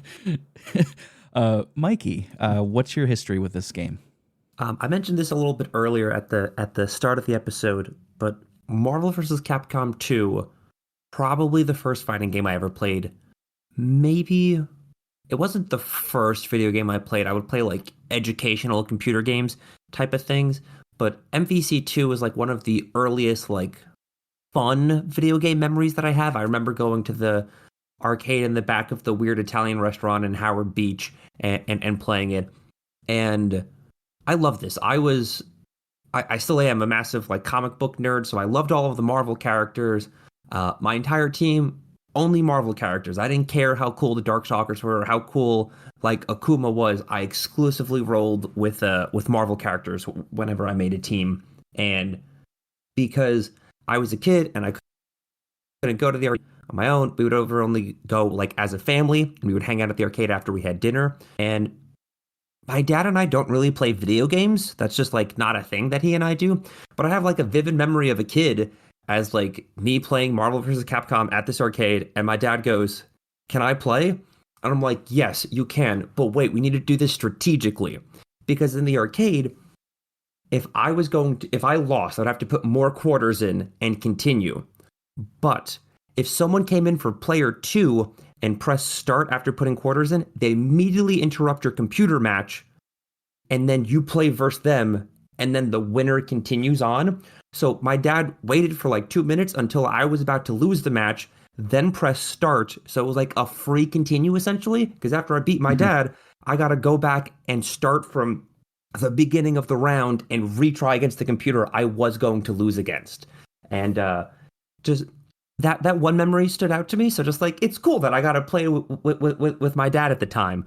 But yeah, I love Marvel 2. It's probably right after Melee, my second favorite fighting game of all time. It's one of the GOATs. It's in everybody's top 5. It's a wonderful game. That's a really sweet memory, man. That's, man, how special is that? Yeah, like I said, I don't have a lot of video game memories with my dad. Like, my dad was a gamer before I was born. He like loves The Legend of Zelda. I remember he had a Sega Genesis, but wouldn't let me play it as a kid. And I saw the box in his closet one time, and I asked him, "Is that a Sega? Can I play with it?" And he said, "No, it's an old box. I keep my bowling shoes in it." And me being a dumb 6-year-old just believed him. So just like, but even if he played The Legend of Zelda, that's like a single player game. He's not into fighting games. That's like I think it might be the only gaming memory I have of like us together. So yeah, it sticks out. That's nice. Now, unsurprisingly, we got a bunch of responses about Marvel vs. Capcom 2 for the community forum. So I want to read a couple now, and then I'll pepper them in as we go. Discord member 78 says, Spider-Man is cool. That's it. That's all. It's true. It is true. Thrak, co-host of the 3DO Experience, he says Marvel vs. Capcom 2 is a great fighting game. Co-signed. Yeah, great. Yep. And we'll do one more before we move on. This is from Ryan of the Listoff podcast. He says, Marvel vs. Capcom 2 is an icon of the fighting genre. It perfectly melded two beloved properties and provided endless fun for my friend group. Rick, and I say this with all sincerity, I want to take you for a ride. Got me feeling all kinds of ways. Yes, okay. We're going to get to the rest of them as we go on because there are a couple more. But let's talk a little bit about how the game plays. It plays closest to, I would say, Street Fighter. Demon, would you say that's correct? Yeah, I'd say it's very different to Street Fighter Alpha, but it's definitely taken all the controls, mechanics, movement, all that, and just dialed it up to 11. You know what I mean? Like that's what it's done. So I would say, yeah, definitely, it's a 2D fighter. It's a Street Fighter inspired game because it's made by Capcom. But like I guess it's a bit like how you describe like a Smash or something. It creates its own thing when it comes out, right? Tag based, yeah. Team games. Yeah. Going back, when we talked about fighting Vipers, we had mentioned that there's no high punch, low punch. You just have one button that's punch. This is not that. You have a dedicated button for high punch, low punch, high kick, low kick. Blocking is done by holding back. There's no guard button, which A+ from me. You're going to have to hit both of the punch buttons and both of the kick buttons and both of the high buttons and both of the low buttons to do various things, like swapping to another party member, doing specials, super moves, I should say, things of that nature. There are also assist buttons, which are usually the triggers, if you're playing on a controller, that is, to call in your team members. And those are the bare bones of this game. I mean, this is, in a similar way to Fighters, this is a easy to learn, hard to master game, except this is significantly more technical than Fighters. As you both said, this is a 3v3 game. You get to pick 3 characters. Each character is going to have 3 options to choose from for their support type. It can be anything from a rushdown, a projectile, a buff to your character that's on screen, anything. And when you combine the massive cast of 56 with the idea of you could pick 3 team members and each team member has 3 possibilities of support, the combinations for this game are insane. It's mind-boggling. Like, even today in 2024, when we have games like Smash Ultimate that have a million characters, the combination potential here is just off the charts. I wouldn't call this a solved game either because of what you just said. 57, 3v3, any combination possible, different types of support and assists.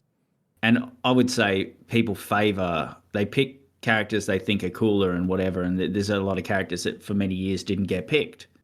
So therefore, no one got good at them. You didn't realize their potential. So this game, I'd say, is far from solved. I bet that tier list that people put up will change even in the next few years.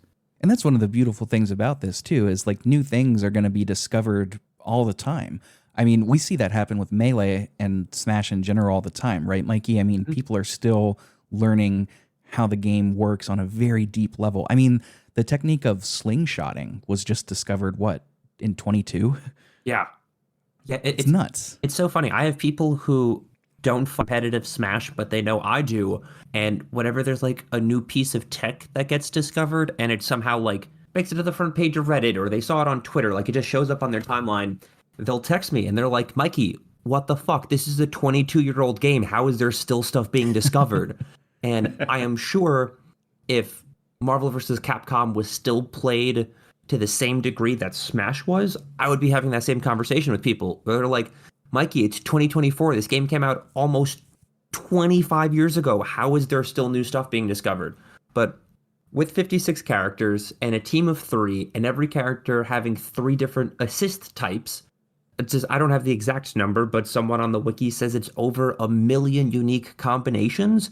And I guarantee combinations that people haven't played yet against combinations that haven't been played yet. Just like it's impossible to figure out, to be like, this is the Street Fighter 2 Akuma. He's the best in the game. This is like the worst character in the game because it's team-based. Yeah, there's good characters and bad characters, but you'll never have like the meta team. Because the way it's split up, there's so many different possible combinations that anybody can be good with. And I think that's like beautiful because there's like different characters you can pick. Beautiful is a good word for it. That's one of the most beautiful things, not just about this game, but about this genre in particular. You know, there's so much expression, and I think expression is at the heart of MVC2. We talked about the basics of the mechanics, and before we go on, I wanted to know, who is your preferred team to rock with? Demon, I'd like to hear you first, man. Who are you rolling with in this game typically? Who are some of your favorites? All right, I like to select. I like to mix it up, but if I'm trying to win, I always go full Shoto. And by Shoto, it doesn't always have to be like your Ryu, Ken. Ken's kind of lame in this game, but Akuma, Sakura. But it could be Cyclops. It could be Spider-Man. It could be, like that's my typical team would be Akuma, Ryu, Spider-Man, or Akuma, Ryu, Cyclops. So, but I've been playing around with Gambit and Morrigan. I mained another Shoto. I mained Morrigan in Darkstalkers, but yeah, you could pick. I would just go through and pick random people all the time when I played. When I got this on my PS3, when they released it digitally, I would just play whoever. I tried to do a playthrough with the Avengers, and it's just some of them handle like shopping trolleys, but like, yeah, I was just. But yeah, I'm when I'm actually like trying to throw down, I'll typically stick to my Street Fighter, or even Cammy, or I'll try to stick to my Street Fighter characters, where I can. But like I'll sprinkle in a little bit of Spider-Man, a little bit of Venom, and a little bit of Cyclops, and that sort of thing in there. Yeah, so I mean, I've even tried. Sorry, I was gonna make a bad joke. That was the rejected parody of Mambo Number 5 by Weird Al, a little bit of Spider-Man on my fucking team. Just enough. And Wolverine. How can we forget Wolverine? He's great too.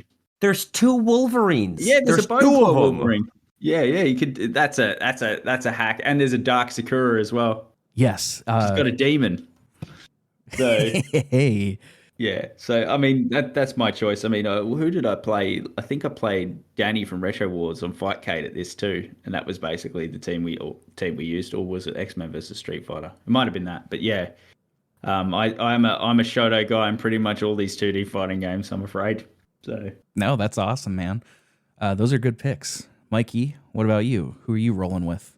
The only person who's a constant on my team is Cable. Cable. Oh, sure.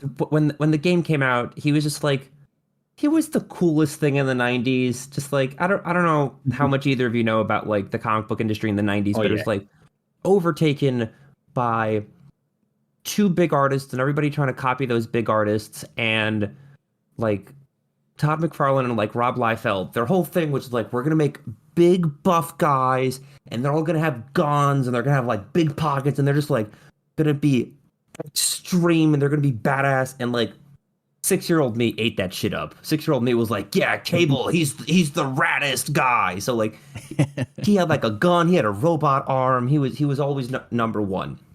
And then like I said, I always picked Marvel characters. So I love Spider-Man, so sometimes Spider-Man was on it. As a kid, I liked Sentinel a lot because he's like a big guy, so he's got those beefy hitboxes, and he can shoot the laser at you. And then as I got older, I found out that like Sentinel's really good in the game. I'm like, cool. I remember the first time I beat the game as a kid, I used Thanos. I think now I've been trying to sprinkle in some Akuma, just because in general, Akuma is one of my favorite fighting game characters. I think he's like really cool. So even if he's not a Marvel character, I'll like sneak him in sometimes. I like Magneto. He's cool. I like Cyclops, Gambit. A lot of like the X-Men characters who were popular in the 90s when I got into comics and I got into the game. I just continue using them now. Sure. I feel you, man. I, believe it or not, I was never a big comic book guy or a big superhero guy. So, I like a Wolverine. I think Wolverine's cool. I like a Gambit. I think those guys are cool, but I don't really know a ton about them. So that was never the draw for me with this, weirdly enough. I haven't unlocked everybody yet because I'm playing on Dreamcast. I do own this game. I am proud to say, though my wallet cries, and it's been fun. I don't have everybody, but the team that I've been rocking the most is Ruby Heart, who is one of 2 original characters for this game, Ruby Heart and Amingo. As far as I know, they're both originals for this series. I rock with her, and I usually put in Sakura because I like Ashodo, and Sakura is cool. And, oh gosh, who's the last one? I'm totally blanking. Juggernaut. I think Juggernaut is one of them. Also really like BB Hood. I like playing as BB Hood a lot. Morrigan and Felicia from Darkstalkers. I have loved Felicia ever since I unlocked her as a kid. I don't know why. But looking at this tier list, I am realizing that everybody I like to play as is C at best, which is very funny to me. For now. Yeah, true. There are just an insane amount of characters and combinations and etc. And the cool thing is that until, and this might be a hot take, you guys are way more versed in fighting games than I am, so feel free to call me out if this is wrong. But with tier lists, they don't matter a lot until you get into that hyper competitive play. You know what I mean? Like if we organized a podcast Discord game night of this, I mean, somebody could clear house with just low tier characters, because none of us are pros at fighting games, I'd agree with that. I'd say that's probably 70-80% of the time correct. I'd say in some games it matters a bit. It's such a big difference between a busted character and the rest. But yeah, in this game, I mean, if you're halfway decent, you know what you're doing, you're going to beat someone who picks high tier characters. I'd agree. I'd say it only really matter when you get really elite at this game. I think the thing that matters more than a tier list, at our level at least, is like the individual meta that develops. I remember I was working in a school, and in the after-school program, I was allowed to bring my Wii in and set up Smash for the kids on Friday. Once they finished their homework, they were allowed to play Smash. And they wanted to know who the best characters were. So I put the tier list up on the chalkboard. Kirby is one of the worst characters in the game. But one kid was really good at Kirby because he was able to suck the person up and spit them out off stage. And because these kids, they're like 5, they don't know how to up B recover to the stage, they would just like instantly lose. So then everybody thought Kirby was the best, and everybody was swapping to Kirby. And just like, it doesn't matter that Kirby is a bottom 2 character in Melee. Within this 6-year-old meta that developed, Kirby was the best character because it gets to a point when you're at a similar skill level, you have to like play the player and not the game. Like it doesn't matter who's the best, who's the worst. You have to like essentially figure out your opponent, and that's what they did. So yeah, like Rick said, if we set up a tournament tomorrow, I don't think the tier list is going to matter for any of us. No, totally. And you can see this with, say, Tekken 3 with Eddie Gordo, for example. A lot of mashers had great success with him at that casual level, but if you're sort of at the intermediate advanced level of Tekken 3, you just crush that guy. You know, like he becomes very easy. But like this off the stage thing, you know, that you're right. What's the tier list amongst your friends, and who do you play as, and who do you get more experience playing against? Like in Tekken, I've lost to low tier characters purely out of inexperience fighting against them and not knowing what to do. You know what I mean? So these tier lists, I mean, I don't pick my characters based on that. Absolutely. Neither do I in anything. But what you just said, Demon, losing a matchup because you don't know the matchup, that's something actually that I learned from Mikey when I was trying to get good at Smash. I have been working really hard at this game to learn each character's kit as I get them, because I want to be prepared to know what they're going to do to me if I have to face them, right? So I'm not thinking at this point, like I'm still kind of new at this game, at least in terms of actually learning it. So I'm not thinking about like, oh, who would be the best assist to help with Ruby Heart or things like that. I'm just thinking like, I know these kits. Oh, I'm facing Zangief. Oh, I know his kit. Or I'm facing Servbot. Okay, I know that kit. Things like that.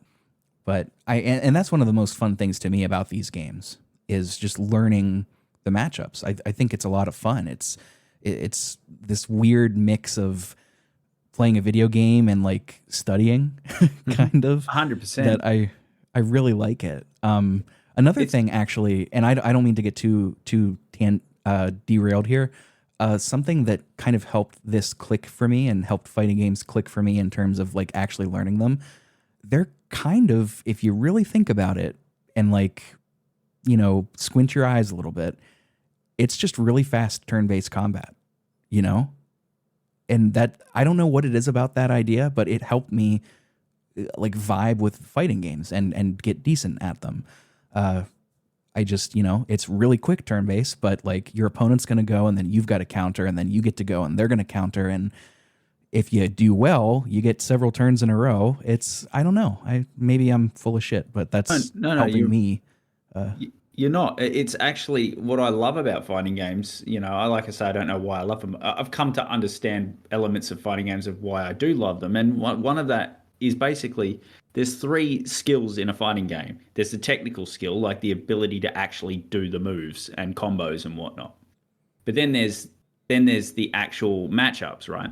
And this is where it has so much in common with an RPG. It just happens very, very quickly, and your decisions are always sort of have to be practiced to the point where they're perfect, because you can't make that decision on the fly. You know, you can't. You have to just get that sort of intuition from practice and you know, just basically experience.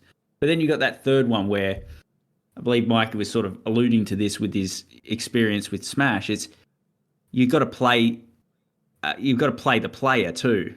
And some players, you know, even if you're not technically better than them, the way you mix things up, the way you attack, the way you know, sort of play chicken sometimes, the way you sort of like mentally play the game can beat them, even with a low tier character, right? Strategy. So, I mean, it's sort of like that stool, but like I can totally see how you could compare this to an RPG. It sounds ridiculous at face value, but it's not. It's some characters are going to be better than against others. Some moves are going to be better against others. Some, you know, sometimes you're going to have, you know, you'll be able to get, like you said, it's a sort of ebb and flow where you're defending and then you punish a whiff and you know, etc. So it does have that element to it, like an extremely fast chess game, you know? So, I mean, I love that you can't make perfect decisions in fighting games. Pressure and, you know, unpredictability, making a mistake, it happens to the best at the highest level. They lose games they shouldn't. You know, they lose matchups they shouldn't. You know, so I find all of that extremely exciting. As you can tell, I'm very passionate about it. So that's why you're here, man. That's why you're both here. Yeah. I love that you said that you kind of have to just work these moves into your rotation so you can just know them immediately. It reminds me a lot of jazz music, you know, like this game reminds me a lot of jazz music because it's got a lot of jazz music. Anyway, believe me, No. That's great because we're gonna get there.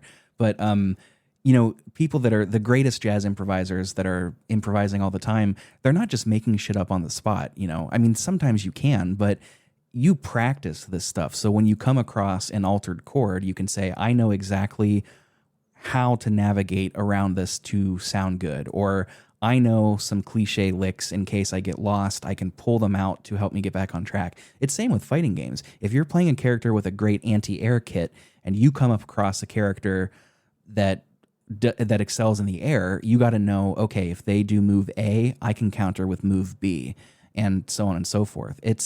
I mean, chess is another great way to describe it, man.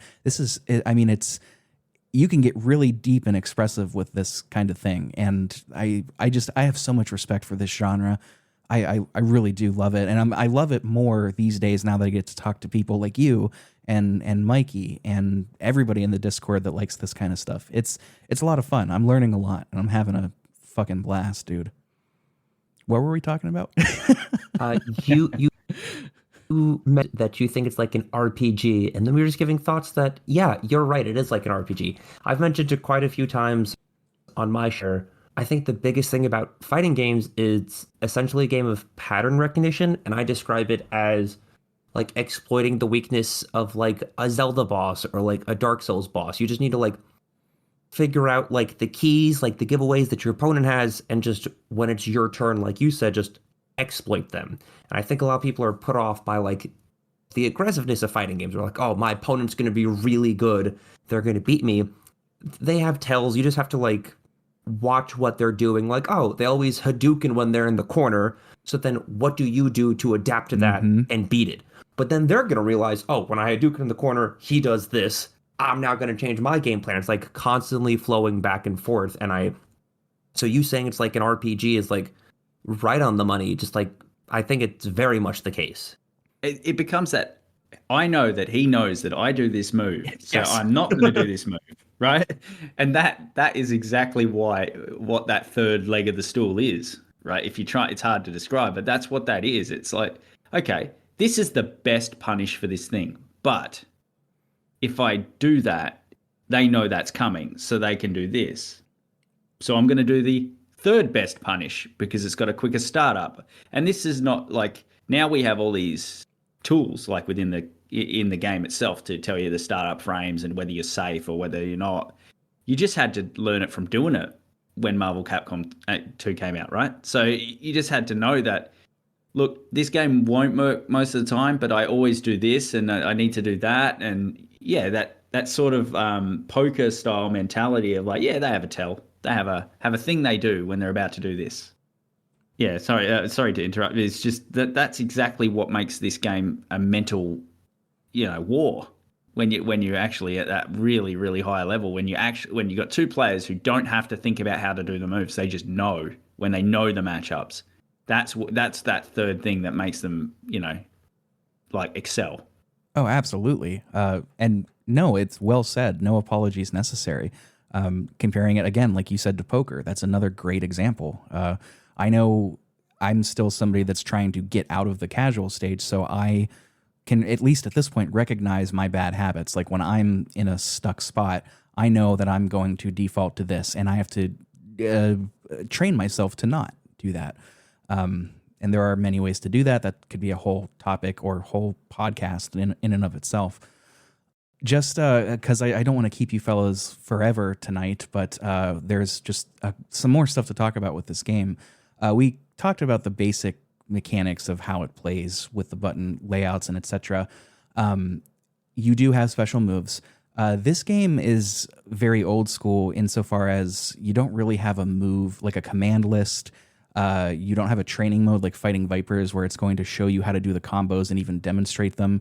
You largely either have to figure that stuff out on your own or look it up. I find joy in doing both personally, but some more advanced mechanics do exist in this game. I've only figured out a couple. I can kind of wave dash. I can only really do it twice in a row before I just can't anymore. That can be done by pressing, what was it? You can either dash forward or press both punches, I think, at the same time. And before your dash animation plays out, you press down, it'll cancel it, and then you can dash again, wave dashing. The only other one I figured out how to do is push blocking, which is where you block, press, I think it's both punch buttons again, and it'll push your opponent away from you. So chip damage is a big deal. It can make or break a match, and push blocking will get them away from you, especially if you've got a player that's particularly adept at combos, or you're playing a combo food character like Juggernaut or something. That's about my extent of the knowledge of extended techniques in this game. I know there are ways to like delay supers with your characters and have them come out one at a time if you've got enough meter for that. And there's just so many insane things that players can do in this game. I unfortunately cannot speak to a lot of that. If either of you can, the floor is yours. But I did want to bring that up because I think it's very interesting and expressive. I was going to say, like, it's been some time since I've really tried to learn the sort of get good at this, quote unquote. But you can swap in the middle of a super, and you can, like, for example, you can delay the super to catch people. So, like, say you let the super go on for a little bit and just wait for that last moment before you get the second character in, or you can do one with all three characters as well.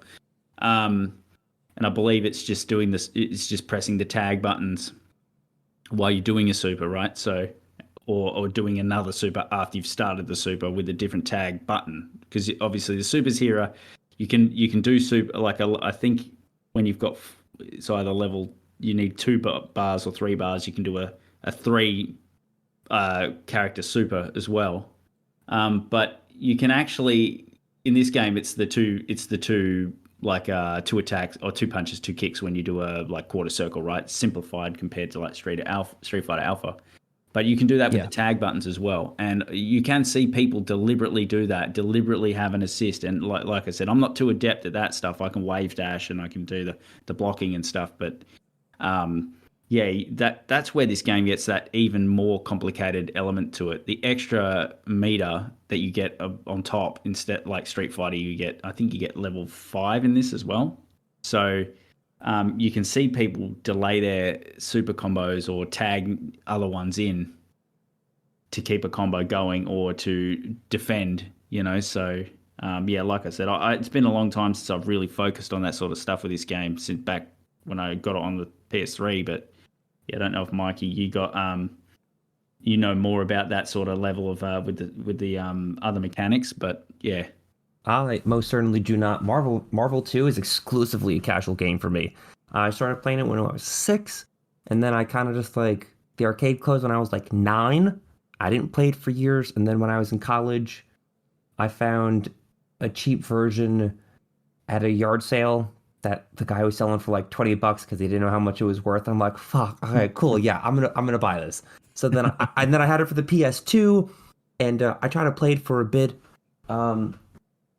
I specifically bought, like, in college. Hold on, let me grab it. I know this is gonna make for great podcasting, but I bought a fight stick specifically for the PS2. This is my fight stick, and it has a PS2 plugin at the end. I literally got this to play Marvel, and then I just still played it casually, and just because it's a fun game, even if I don't know all of the advanced tech. I was having like such a good time just playing as Spider-Man, beating up Ruby Hard. I was like, yeah, cool. I'm totally about this. So despite me having a fight stick, I would never say I was like a competitive player of this, or I know any of the advanced tech. Like, you're lucky I know like half circle back when it comes to this game. This is very much just I'm here to have fun. And I mean, at the end of the day, you've got to be there to have fun, with anything. And that's what this game is, right? Like, that's why I called it tequila shots of like fighting games. I'm going to be honest, man. I'm not a big liquor guy, but tequila is the one that I absolutely cannot do. I can't stand it. Once a tequila shot happens, it's a wild night, and that's exactly what this game is, right? So, like, that's true. That's fair. That is fair. Yeah, it's an extremely fun game. It really is. Even like casuals all know this. Oh, absolutely. This isn't quite as like party style as like DBZ Fighters, but it's not difficult to get into. Just a couple more things before we kind of wrap up with this. I think we should at least mention the presentation. I think it looks timeless. It looks on arcade and Dreamcast especially. It's got that classic cel-shaded comic book looking design to it. It looks so good on a CRT as well. The ports on PS2 and Xbox don't look quite as good, I don't think. But if you can get to it at an arcade or a one-up cabinet or a Dreamcast, looks just so good and so timeless. I don't think it'll ever look bad. And of course, there's the music that we should talk about. But before we do, there are just 2 pieces of community forum left to read, and I'm going to do that now. We've got Chris again from Retro Hangover Podcast. He says, Marvel vs. Capcom 2. Is this the best 2D fighter ever? The hardcore fighting game fans would probably say no. And it probably isn't, as it's terribly unbalanced and broken in many regards. But it does one thing better than every other 2D fighter, and that is fun. It's fast, it's flashy, it's crazy, and it does everything it can to keep you entertained with a massive roster of familiar characters and a more accessible control scheme. While it may not be the, quote, best, it is by far my favorite. It's always a great way to blow off steam with characters that did so much to define my childhood. I think we addressed a couple of those points, particularly when we talked about the tier lists, and you both made really excellent points. Mikey, you responded directly to Chris in the server. I don't know if you wanted to add on that here or... Sure. So first off, I'll say if you're not in the server, join the server so you can read it yourself so I don't have to regurgitate this. But essentially, I was saying that he's mostly right. The one thing that I was nitpicking was when he said that hardcore gamers might disagree, and I don't think that's true. I think the hardcore gamers, like, the competitive scene loves this game. There's like so many memes. Like if you're watching Evo, which Evo is essentially like the Olympics of the fighting games. It happens once a year and it's like a big deal. And there's like 9 fighting games there. It's like, it's not the finals, but it's the big special event for everybody to watch. You'll be in Twitch chat and people will still be typing, when's Marvel? When's Marvel? And that's like a meme that happened 20 years ago. Like the competitive scene loves it. And it's partly because there's a lot of jank in this game. Like a lot of moves are funny. Like Chris says, a lot of it might not necessarily be balanced, but that gives it a degree of fun. Sometimes when games aren't balanced and there's like one character who's significantly better than everyone else, it's no longer fun because it's dominated by one person playing the one character, doing the one move over and over. But it's kind of like when everyone's busted, is anybody busted? And I know there are characters that like Sentinel's really good and like Storm's really good. I'm not disagreeing there. It's just the amount of jank is so evenly spread out that it's fun either at a competitive level or a casual level. So I agree with Chris that it's great. Yep, but like you said, you can only pick one of them and have one in your team. So because it's a team game, even though there's that jank, it's still great because of what you just said, right? It spreads it out. If it were 1v1 and it was like that, it'd be busted. It would be a shit game. But it's not. And it's not. And I think what he's getting at there is, obviously, there are fighting games that fighting game fans would put above this. But I agree with you. I think there is definitely hardcore fighting game fans who will put this number 1, for sure. But I would argue that none of them would put this lower than a 5 on their favorite top 5, right? Yeah. Very few would rate this below their top 5, and that's for a very good reason. You know, you could increase resolution, frame rate. You could relaunch this game tomorrow. People pay full price for it. Oh, I would, especially if I could fight online with it. Yes, and I should say that's something else that I found when I was looking into this. This did have online capabilities back in the day for Japan only. Weirdly, the Dreamcast and the ports to PS2 and Xbox, Japan was the only one that got the online capabilities. For the folks outside of Japan, America, Australia, Europe, local only. Weird choice, but I mean, I guess online wasn't quite as ubiquitous as it is today. But with the things like Fightcade, I think, Mikey, that's how you said you played this. Yep. That brings this into the 21st century. And God bless them for it. I mean, that's where this game shines, is PvP, you know? Even though the AI in this game is like good at the game, they combo the shit out of me. It's insane. I lose all the time here. We barely talked about it, but you're right. This is an AI that's actually good. It's not cheap. It's just so good it crushes you. It's straight up, dude. I was getting launched and juggled all the time once I got to round 5 out of 7. It's not cheap either. Like it never felt cheap to me. It felt like I was genuinely being outplayed. Now that being said, it's still an AI and it'll still fall for tricks because computer is not people, not yet anyway. But yeah, it's one of the only fighting games that I genuinely like playing against the computer. It's just good. Slam dunk. They knocked it out of the park. And yeah, I know we didn't really talk too much about it. I'm trying to keep this episode like a little shorter. I think I overpacked this quite a bit, but you know, live and learn.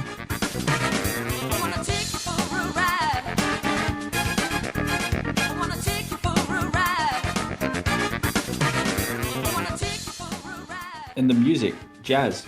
What the fuck? At the time, it was like, what the fuck is this? But how quickly does it grow on you? Mm-hmm. Yes, let's end with that. One more piece of community correspondence that is related. This comes from Scabzilla from Superpod Saga. He says, Marvel vs. Capcom 2 has the best soundtrack of any fighting game ever made. It's so smooth and so jazzy, and it fits so well. Watching Iceman and Venom beat the piss out of each other in a desert while trumpets and bass go insane is the greatest thing ever. And before we talk about it, let's let the music speak to itself.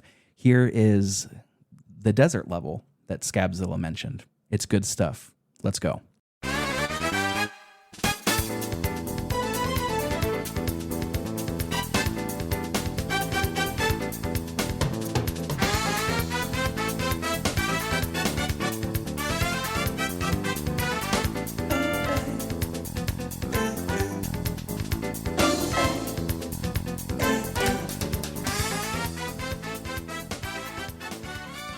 Yeah, dude.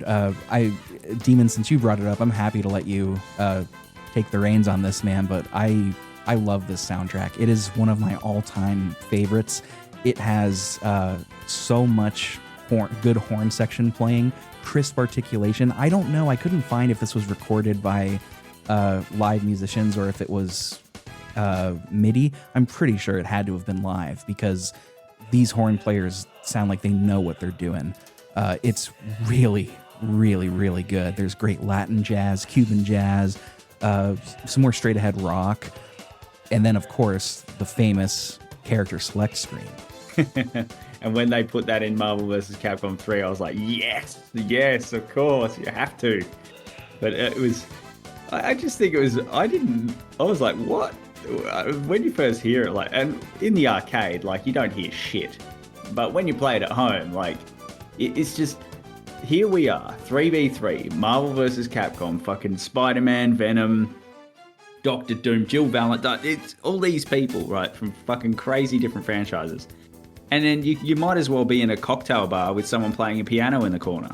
You know what I mean? Like, that's what it works. I don't know who the fuck came up with that idea, because if you'd have come up with that idea, people would have just looked at you like, no, we get old Street Fighter music, get Children of the Atom music, and just make it better.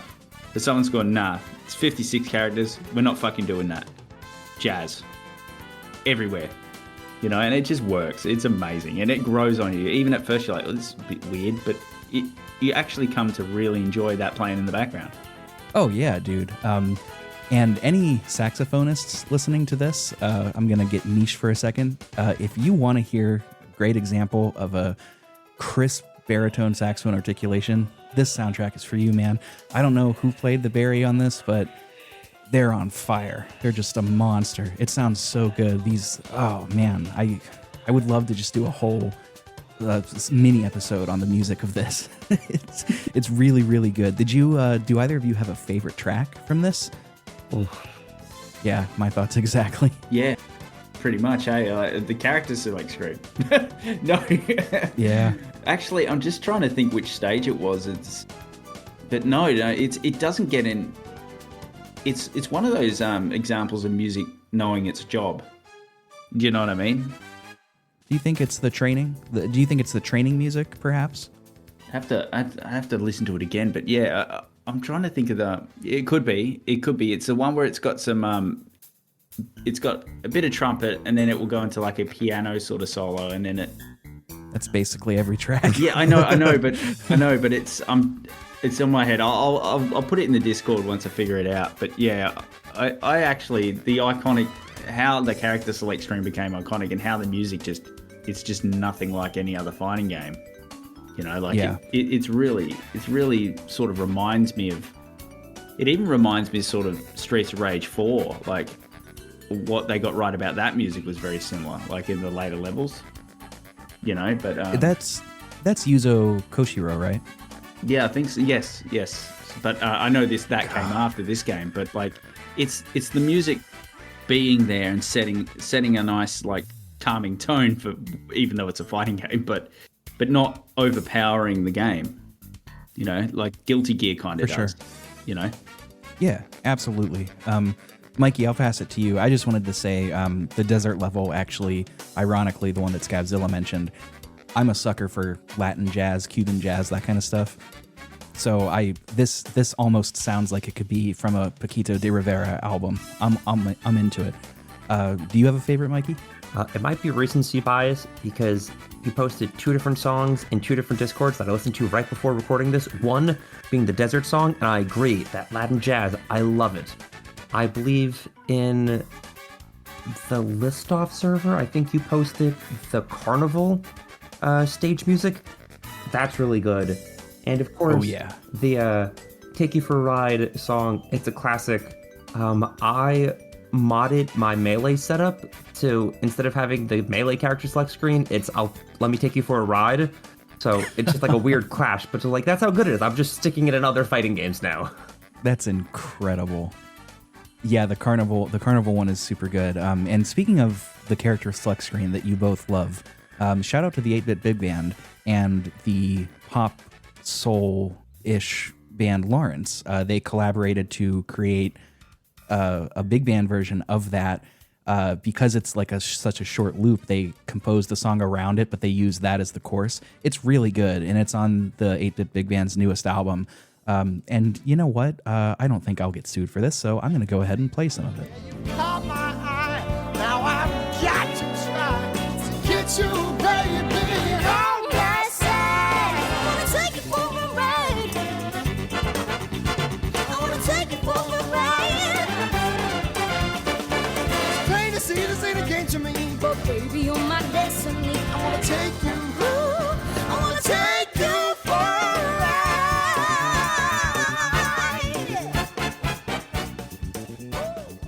You know, what I love about this section of this episode, fellas, is that this game is so good that it got us talking about what makes this genre beautiful, because this is such an exemplary, I almost said exemplary example, like a doofus. It's such an exemplary game in this genre that shows off why fighting games are so good. Is it the best one ever? I don't even think that's a question worth asking, to be quite honest with you, but it's not perfect. It is a bit unbalanced. There is some jank, but there's a reason, like you said, Demon, and like you said, Mikey, everybody has this in their top 5, and there's a reason. And, you know, did we talk about everything development history-wise with, like, it going to the PlayStation Store and the contract running out with Marvel? No, we didn't. But I think it was, I like that the conversation took a more personal tone into why we love this genre so much, because this game is so good. Do you know what I mean? Mm-hmm. And I think all the modern ones, especially 2D, stand on the shoulder of this giant. You know what I mean? So it's, if you think about, say, Skullgirls, why is Skullgirls the way it is? Because of this game, right? Skullgirls, like we just talked about the jazziness of the music. Skullgirls does that too. Why? Because this game did it.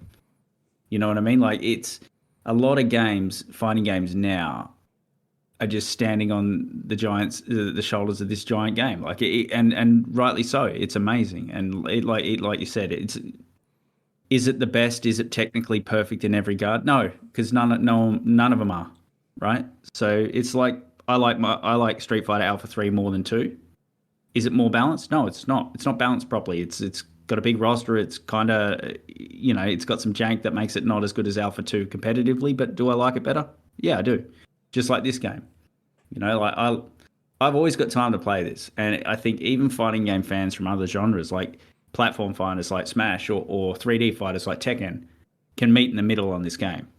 So, you know what I mean? Like, it's tremendous. And I don't even know how many times this game's been at EVO.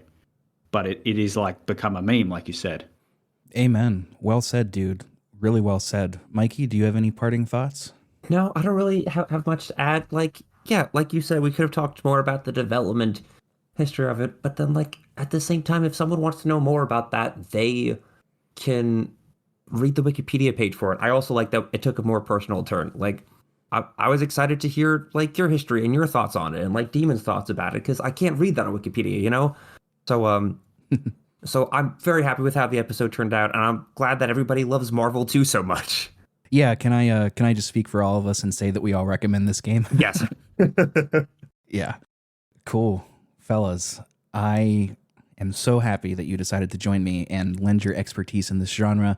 I thank you both for teaching me and continuing to teach me so much as I go through this and learn how to, really appreciate this genre. It's a lot of fun. Maybe Guilty Gear Strive is one that I've been wanting to do for a long, long time. And Tekken 8 just came out. I know, Demon, you're going hard on Tekken 8. And, there's a wealth to experience here. And even some of the bad ones that I still have yet to pop in and play full time, like Criticom on the Saturn, one of the worst games I've ever played. Simpsons Wrestling, things of that nature. But that's not a fighting game, not really. But yeah, thank you, fellas, for joining me. This has been a lot of fun. We're going to do more fighting game content in the future. I just don't know how it'll look. For now, I want to give you both a platform to talk about what you do. Mikey, you've been on the show before. You've talked a little bit about 0-2 Heroes. You've talked about the episode in which you stomped me in a game that we played together. If I recall correctly, it was the first episode of your show where you won. So glad to have played the heel for that one. But do you want to talk a little bit about 0-2 Heroes and recommend an episode to first-time listeners? Of course. I want to clarify something. I didn't stomp you. In my mind, if I stomp someone, I beat them real bad. You and I went to last hit, game 5. Yeah. It was real close, and then you accidentally fell off the edge. So you have to cut yourself some slack with that. But yeah, I was gonna say I beat myself in that one. But for listeners at home, if you're thinking, wait, I thought this was a podcast, why did they play? So 0-2 Heroes. The whole concept behind it is we take a video game, specifically a fighting game that we have zero experience in. We have 2 weeks to practice, just so we're about on an even footing, on an even level of play. And then we record a podcast. In the middle of the podcast, my guest and I will actually take a break, fight, and then when we come back, discuss and review the game with our thoughts from the match that just happened. So Rick was on an episode and we did Nick All-Stars Brawl. So if you like Pixel Project Radio and you like Rick and you're not sick of my voice yet, you can check that one out. I think another really good episode, I think Rick is episode 4. I think another really good one is episode 7. We played Weapon Lord with Ryan from Listoff, who I know is a friend of the show. So if you've listened to this, you've probably heard Ryan. I'd go recommend either of those 2 episodes if it sounds it's up your alley.